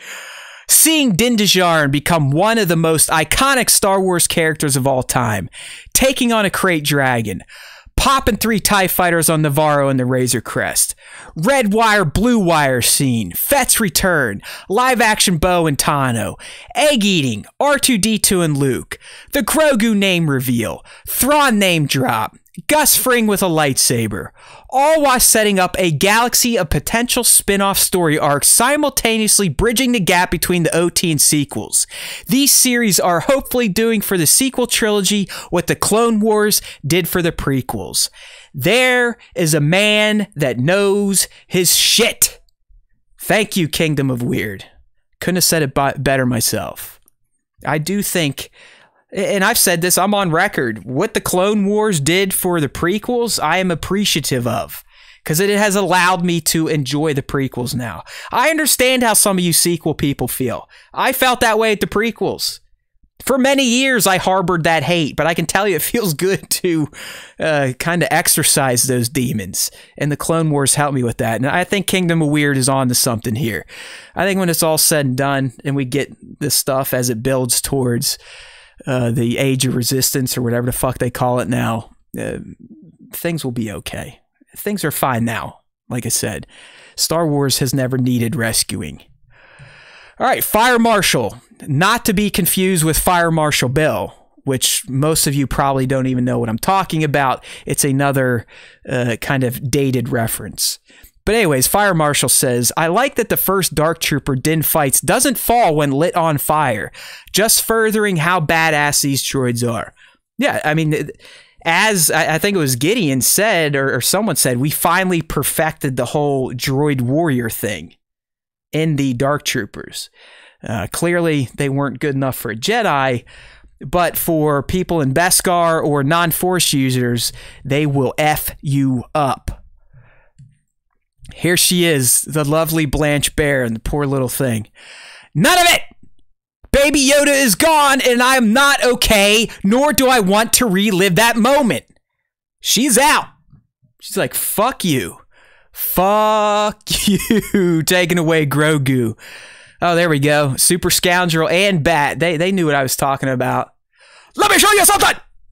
Good old Fire Marshal Bill, Jim Carrey in living color. It's where the guy started, man. Some of the most brilliant sketches you'll ever see. They probably couldn't air them these days because of all the PC stuff, but you know, they had Handyman. You guys remember Handyman? Fire Marshal Bill. What was the other character that Jamie Foxx played? Wanda or whatever, where he dressed up as a woman.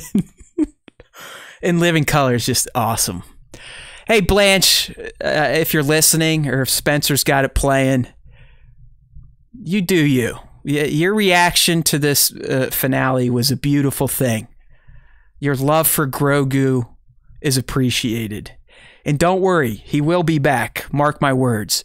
Grogu is not gone from good from The Mandalorian. But I wouldn't expect to see him anytime soon. So hopefully, Spencer, back her away from the ledge. Maybe show her Gremlins. Maybe she'll get into Gizmo, and that will pass the time. You know what I mean? But it was nice to get a comment from someone that doesn't always get comments. All right. Radis Force Dad. I like that. That's a good handle. It's up there with Grief Cardboard. My favorite moment of Chapter 16 was watching how much enjoyment Moff Gideon had in taking away Bo-Katan's opportunity to have revenge and fight him for the Darksaber. He thoroughly enjoyed her shock and disappointment, even through his own capture and predicament. I love that. Because, and that's kind of what I talked about when we were breaking down that scene. I loved how Esposito played that whole moment. He was experiencing pure and utter joy, knowing that he fucked over Bo-Katan at the last moment. And again, robbed her of the one possession she has wanted for, we have to imagine, at least 7 years at this point in time. So that was a good point. It really was a great moment, and I think Giancarlo is what made it so special. Holy shit, we got more of these things? Hey, there's Bat2797. Question showing up at the last possible second. Yeah, that's right, because Nick went on vacation, didn't feel like doing anything, even though he said he was going to do it. So if it weren't for me, we would have had no question this week, and he wouldn't have posted the top 5 at the last moment either. But he did it. So we can't beat him up too bad. But anyways, Bat's saying, question showing up at the last possible second, like a certain Jedi arriving to save the day. Luke, use the Force. For me, the top moment is Luke's arrival and the ass-kicking he did to rescue our heroes. Yes, lots of great stuff before and after, but that whole sequence was what we've been craving. Luke at his best. The parallels between his and Vader's hallway scene were on point. Dave and John bringing the A game for that sequence. And then to end it all with R2. Chef's kiss. There, I did it for you. Now I'm just OCDing. It's like I got to do it a certain amount of times or life will end. Perfection. Happy holidays to you guys. Looking forward to more SWTS in 2021. Well, sadly, we're canceling the show at the end of 2020, so tough shit. No, I'm just kidding. You really think you can keep me from spewing my Star Wars narcissism? Please! There's still not enough people listening to me yet. I love it. I keep coming back. I'm on vacation and I'm still doing this shit. So, thanks, Bat. We will be back. And hopefully bigger than before. But we all know that's not up to me and Nick. It's up to you guys convincing other people to take a hit of this special H. All right, Nathaniel James 01. There was a lot of major moments. One that stuck with me was a scene where all 4 characters kicking the Emps' butts were ladies. I think it showed amazing diversity and just thought it was so cool how it felt like Star Wars and how many more stories there are to tell from that point of view. I agree, Nathaniel James. We brought that up in particular as one of my best moments. Obviously, a father of a daughter. Anytime you can show them, like, look, you know, girls aren't just always whiny assholes needing to be rescued. They can do some ass kicking on their own. So I agree. That was excellent. And then the last one, unless I feel like reading Bostajan's, Wyatt Harden, something like that. Wyatt Darden, or Habadoo Babadoo Slabadoo. Oh my, this is a hard question to answer because there's so many moments to pick. All right, I'm going to say 3 moments for me. Number 1, Luke's arrival in the hallway scene. It was awesome, and to see he's either still struggling with the dark side, force crushing that Death Trooper, or just tapping into some dark side energy to use for good was cool. Number 2, Din vs. Gideon was very intense. I actually thought he would have let Din go with the child as we didn't really know much of Gideon's mindset, but it was all very well choreographed, and I noticed the Darksaber looked like it was overheating the Beskar spear in some of the scenes. Maybe there's more to the saber that we don't know. Well, that is so they can sell the Force Effects Elite Darksaber and have molten light effects. So there's your answer on that one. All right, and then number 3, the post-credits scene announcing Boba Fett's show. He's not messing around anymore. Rip Bib Fortuna. Looking forward to seeing what he turns the remnants of the Hurt clans or criminal, I'm assuming he meant Hutt clans. So the remnant of the Hutt clans or criminal empire into. A very awesome episode and looking forward to the future. Amen. All right, I feel like I have to read Bostajan's. I'm going to pull it up on my phone because I know he was doing it right as we were going live. Can't leave him hanging. Give me a second here. All right, here we go. Oh my God, it's three scrolls long. Come on, Bostajan, let's do it. The rescue. Some people will say that this show rescued Star Wars. Go fuck yourself. I agree with them. Star Wars didn't need rescuing. What this show did rescue was my heart and made me fall back in love with shit that allowed me to escape my childhood. From the fucking beginning, this show played with my heart. You've got Slave One shooting at an Imperial shuttle. Are you fucking kidding me? That's something we've all done with our Matchbox toys when we were kids. That's how this episode opens. Strap in, bitches. This is going to be one hell of a ride. We land on a planet and see the Gauntlet. Amazing. The Western vibe of this show continues with the boys entering the bar. Seeing Bo sitting there looking lost holds the moment for Mando's delivery of the news that he knows where Moff Gideon is. With Boba and Casca throwing it down, beating each other's asses, ending in a stalemate. I've said it before, and I'll say it again.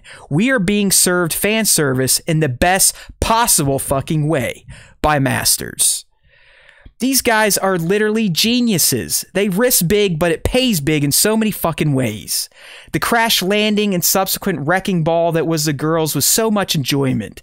They never lose the urgency of the mission, with Din going for the little green asshole and Bo going for Moff. Mando's encounter with the Dark Troopers felt reminiscent of Terminator in all the best fucking ways. The value of Beskar is shown in so many ways in this episode. It definitely saved Mando's brain from being turned into custard. Then we get the brig and we see the slithery charm of Moff Gideon on full display. He plays Din cluelessness and tried to fuck him in the ass with it. Mando once again gets saved by Beskar and bests him off, although you can't help but think it's all part of Gideon's plan. See, Bostajan just doesn't like swearing. He knows what's going on. When you see the Dark Troopers roll out in flawless machine synchronization, and when all hope seems lost, we see an X-Wing. We all know who flies an X-Wing, but no, surely not. It wouldn't be him. It can't be him. Even when we see the flowing black robes, we know it can't be Luke, right? Even when I saw the green blade, I still couldn't dare believe. It wasn't until I saw the gloved hand and the hilt that I knew. I don't believe it, but I know it's him. The Skywalkers are the undefeated hallway champions. I don't believe until he pulled his cowl off. I told you we were only halfway up the mountain, and this episode finally saw us at the peak, surveying the whole new world these sneaky cunts created right under our noses. I'm not crying. You're crying. Actually, Matt can't stop crying. Help me take off this mask so I can look upon you with my own eyes. He wants your permission to go. Are you fucking kidding me? I've never felt so happy and sad at the same time. Then we have the end credits scene. How does this show keep giving? How? Mad geniuses. That's how you build a universe. And there we have it. Another beautiful, cuss-laden summary from Bossajan.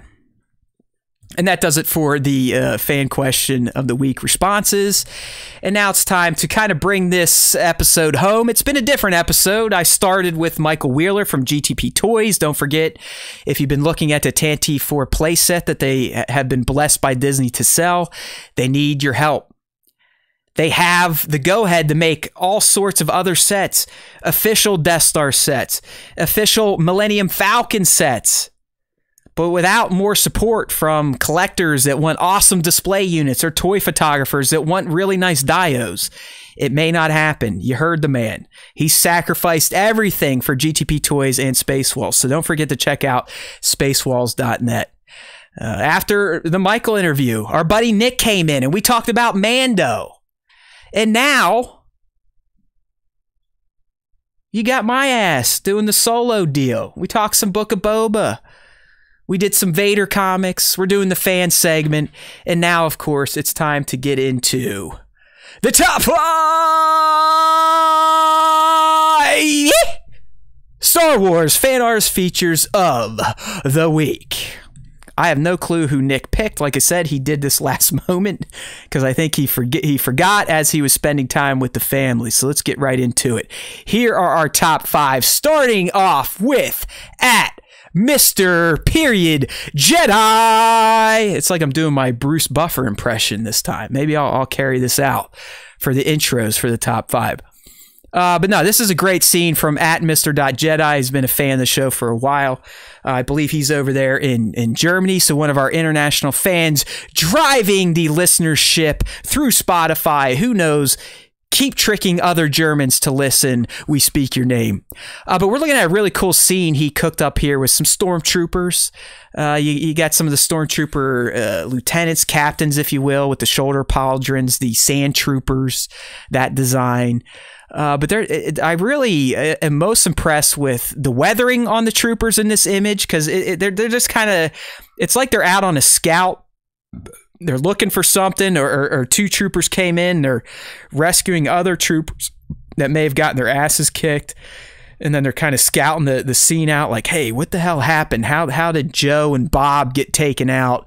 But we got some great practical effects there. It looks like a lot of the set, the diorama is practical. And then there's probably some digirama behind it. It's just a very pleasing looking shot of the Empire's bucket heads doing their thing, which is looking lost and not actually shooting rebels.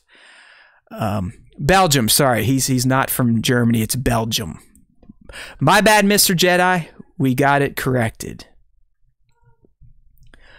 Oh, thanks, Tones.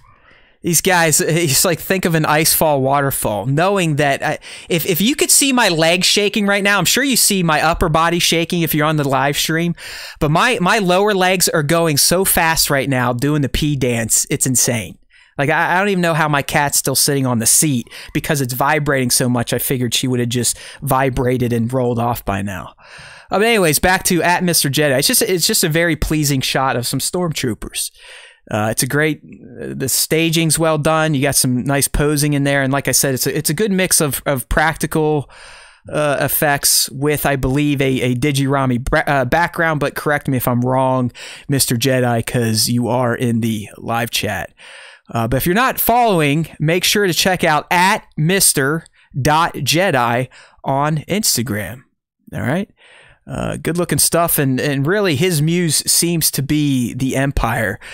So if you're into shots of stormtroopers and whatnot, Mr. Jedi has got you covered. All right, this one literally went out this morning.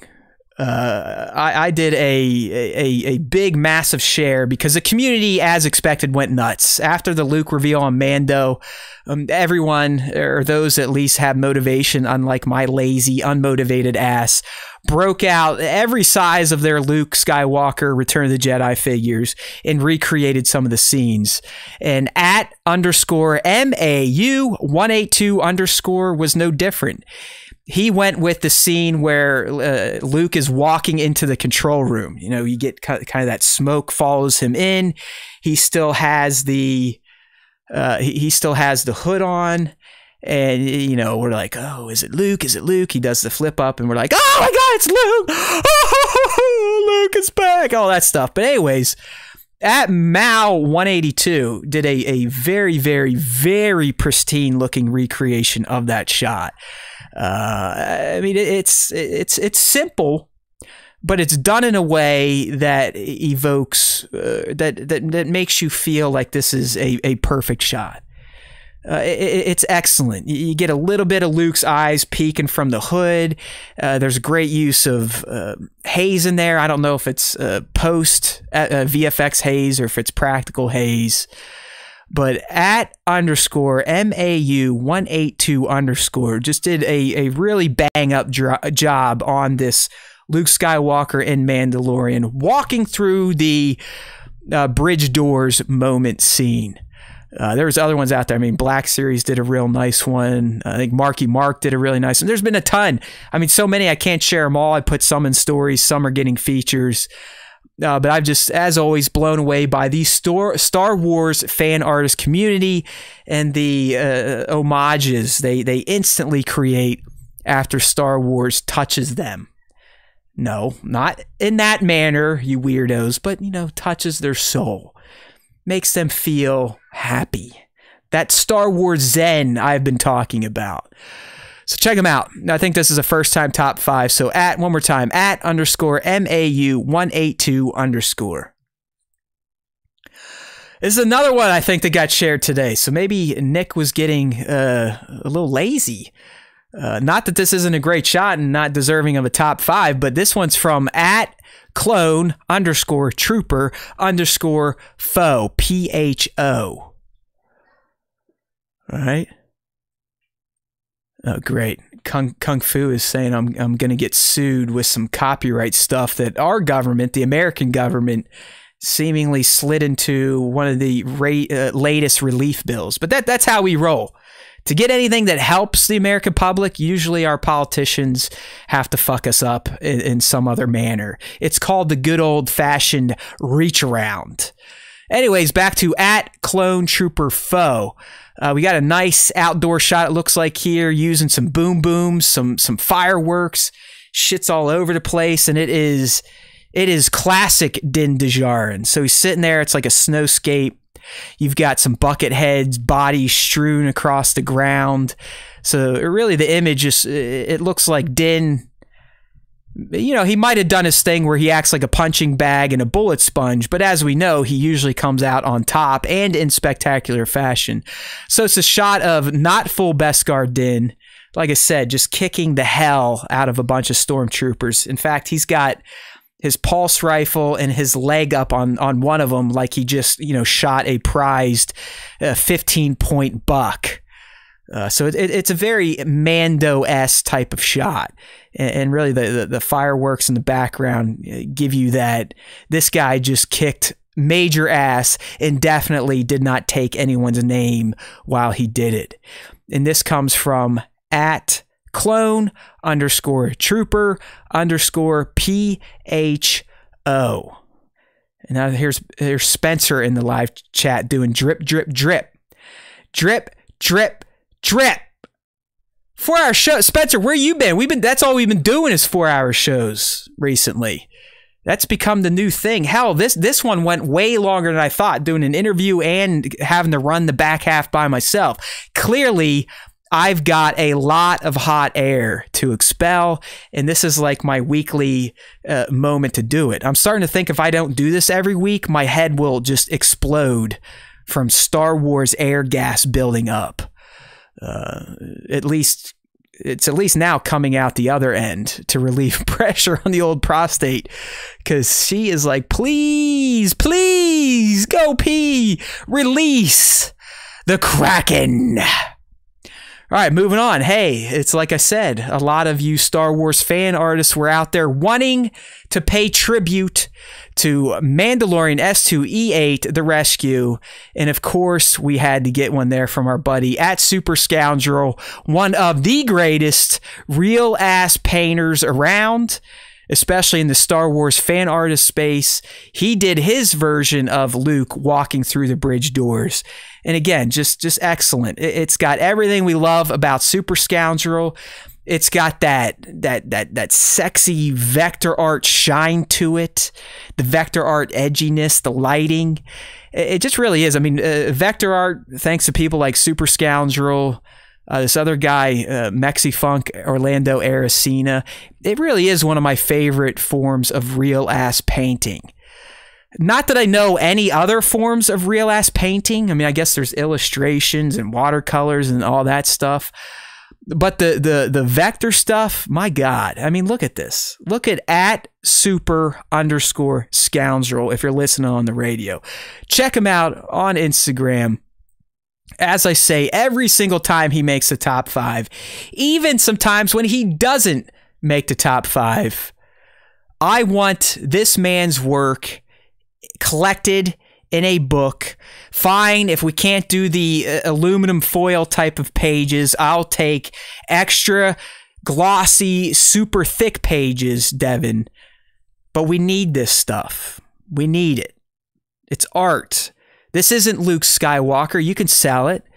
It's Duke Starkiller, right? It's like the bootleg stuff. Just change the names and sell the shit. Or give me one, and then you don't have to worry about being sued, okay? Either way, we need a book of all of at Super Scoundrel's Star Wars art. Stat. Pronto. Today. Seriously, though, check them out. If you love Star Wars fan art, you're not going to find a better page out there, especially in the vector art scene. So at super_scoundrel, we speak your name. And up next, we have another returning top 5 champion. And of course, it should be no surprise as to why this artist tends to make a lot of top 5s, like Super Scoundrel, Papa Palpatine. And I'm talking about at visual_approach_photography. I hate underscores and usernames. Shit! Just pick something different. Oh, underscores, so many underscores. But no, seriously, at Visual Approach Photography, one of the best in the business, at least when it comes to posing dynamic action scenes. I mean, this guy, the shot we're looking at here, we've got Clone Wars Ahsoka, we've got the Armorer, we've got Din, we've got the Heavy, we've got now Visual Approaches. I'm starting to think it's like his calling card in his shots, where you have some form of stormtrooper's head floating in midair because Din has just evaporated his body with the pulse rifle. The only thing this shot is missing is little Grogu flying around on Boba Fett's jetpack wearing his helmet. But I think that was reserved to his cantina shots that he was doing. This is, if you've been following at Visual Approach Photography, he's got a few dioramas that we see now and then. This is what I call like his church diorama. And it feels like we're looking at, again, what Star Wars church would be. Because you got Ahsoka, she's up there kind of flying into a trooper with her sword spread out. The Armorer has IG-88's battle axe. She's whacking out some bucket heads. Like I said, Din evaporated a remnant. Then you see the Heavies back there wielding the helicopter gun. It's a super dynamic scene. The posing's great, the color grading, the effects. I mean, at Visual Approach Photography, I've said it before, he's one of my personal favorites out there. Just keeps getting bigger and better, building all of his own sets. I mean, everything you see in this image, my friends, if you're on the live stream or if you pull it up after the fact on StarWarsTime.net, I would assume Sean has crafted outside the figures. You know what I mean?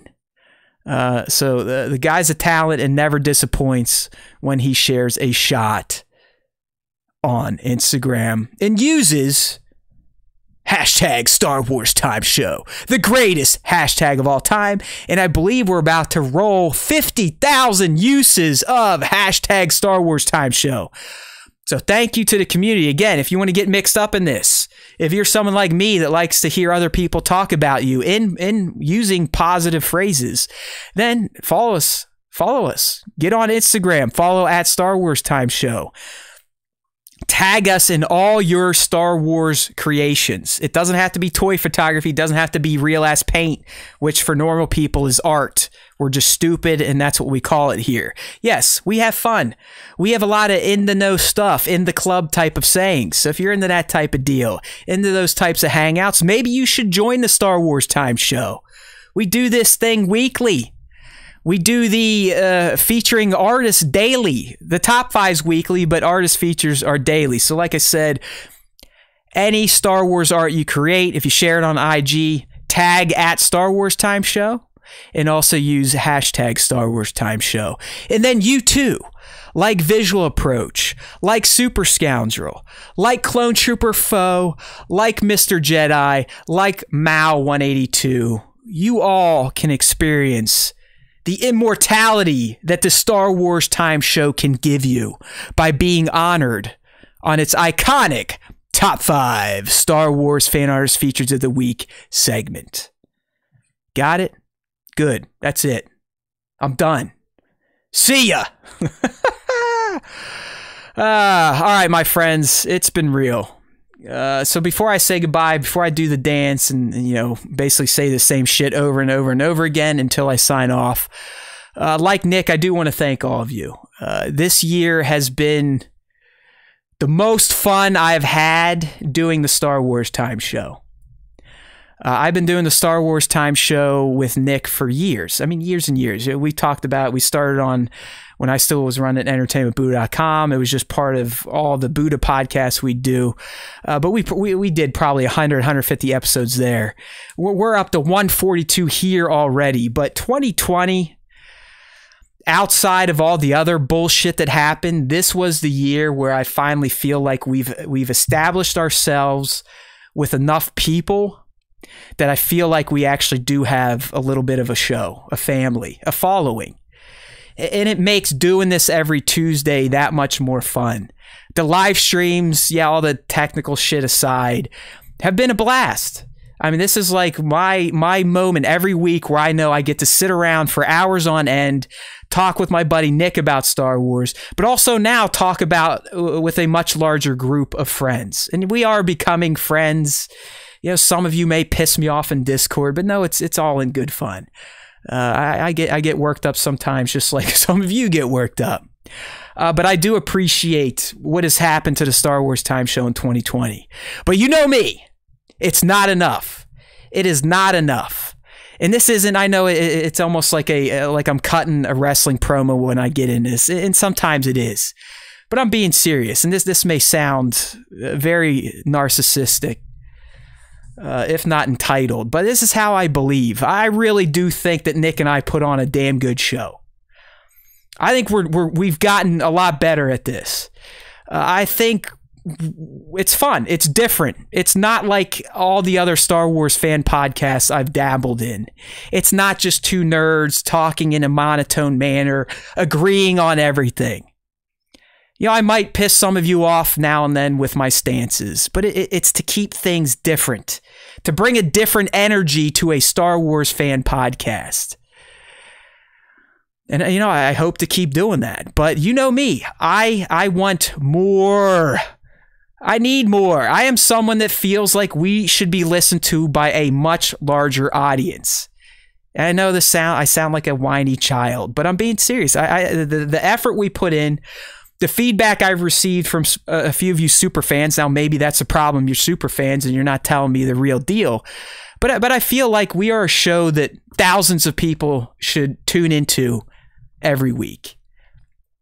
And while we've hit that, you know, 2,000, 2,500 a month, it's still not where I think we should be. Never I'm going to say, do we deserve something?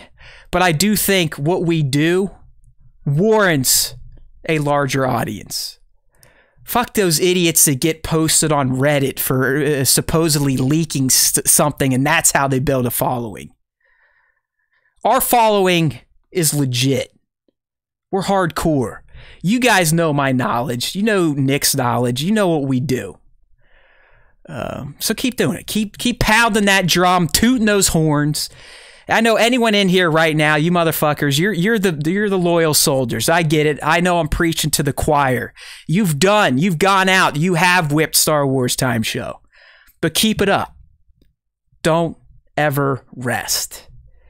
Because in 2021, I want this thing to get bigger and better. Better, maybe not, because that's what I control. But bigger, yes. That's all I'm asking for.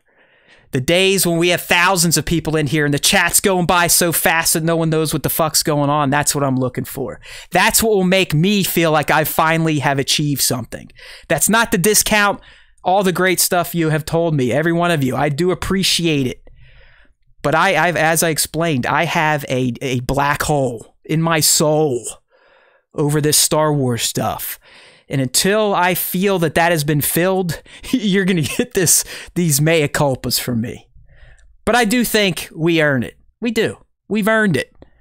We are fucking awesome, for Christ's sakes. Why am I whining about it? You guys know what I'm talking about. Get out there and sell this son of a bitch in 2021.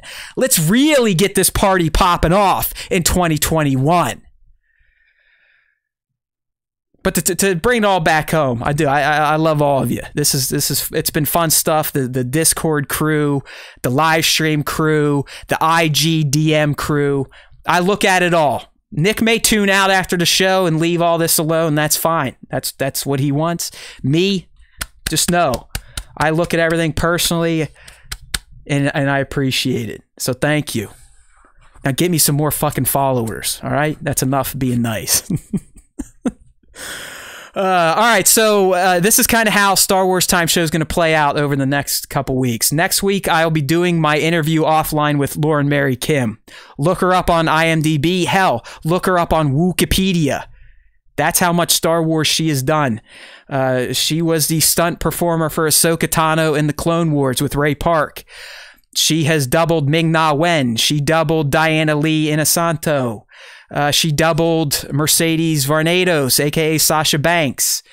So I'm having her on next week. We're going to chat offline unless she cancels last minute. And I hope to post that interview either next Tuesday or Wednesday. I really do think Nick and I are going to take a break from the lives next week, but we will come back in January, our first show in January, the week after next. We'll be back, we'll be live, and that's when we'll kind of do our Star Wars Time Show year in review. I'm thinking maybe do top 10 fan arts features of the year, and then Nick and I will probably, work through a listicle of some sorts about the best moments, the best Star Wars moments of 2020. Hell, maybe even the best Star Wars Time Show moments of 2020. Not that there are many, because we are still an insignificant speck of dust in the Star Wars galaxy. Alas, it is time to say goodbye. And do that dance on over to StarWarsTime.net. If you're new to this and you feel like sticking around, you've been fooled. No, seriously, I appreciate it. But if you do want to stick around and you want to get looped into all of our content, where to find the show on YouTube, where to find the show on the podcast platforms, please go to StarWarsTime.net. Once you get there, you can check out all the topics that Nick and I kind of stew on throughout the week and then talk about or vomit up stuff about on the Star Wars Time Show, which we usually do every Tuesday on YouTube. So on StarWarsTime.net, you can find all the podcast platforms, Apple, Google, Spotify, Pandora, Stitcher, TuneIn, Deezer. We'll give you the RSS feed. We'll give you an email link to it. There's no way to miss the Star Wars Time Show on the podcast platforms. If you're more into the YouTube stuff, and I do implore you to please subscribe, please, pretty please, because not only do we do the live streams on YouTube, But I do my Star Wars comic book breakdowns on YouTube. This was an awesome Star Wars show. Here it's Easter eggs, this, that, and the other thing. So I really want to see the YouTube audience grow in 2021. None of this sub 1,000 subs shit. That's got to end. We got to get over 1,000. Hell, I went 10,000. No, 20,000. Nay, 100,000 fans. Good luck with that, right? I'd have to do something viral, like taking a shit on a doorstep and singing the Star Wars song or something, because we all know how stuff goes viral these days. But in all seriousness, my friends, StarWarsTime.net, get looped in with the podcast platforms. If you haven't done so already, leave a rating and review on your podcast platforms. If you're a YouTuber, please like this live stream, comment on the live stream, and of course, subscribe to the YouTube channel with notifications. And as always, just like the clap, don't forget to pass it on to your friends. Because we know, us in this little club, we know there's always time for Star Wars time. But does the rest of the fandom know that? It is up to us to fill them in. Because there is always time for Star Wars time. And if you listen to the Star Wars Time show, the Force will be with you always.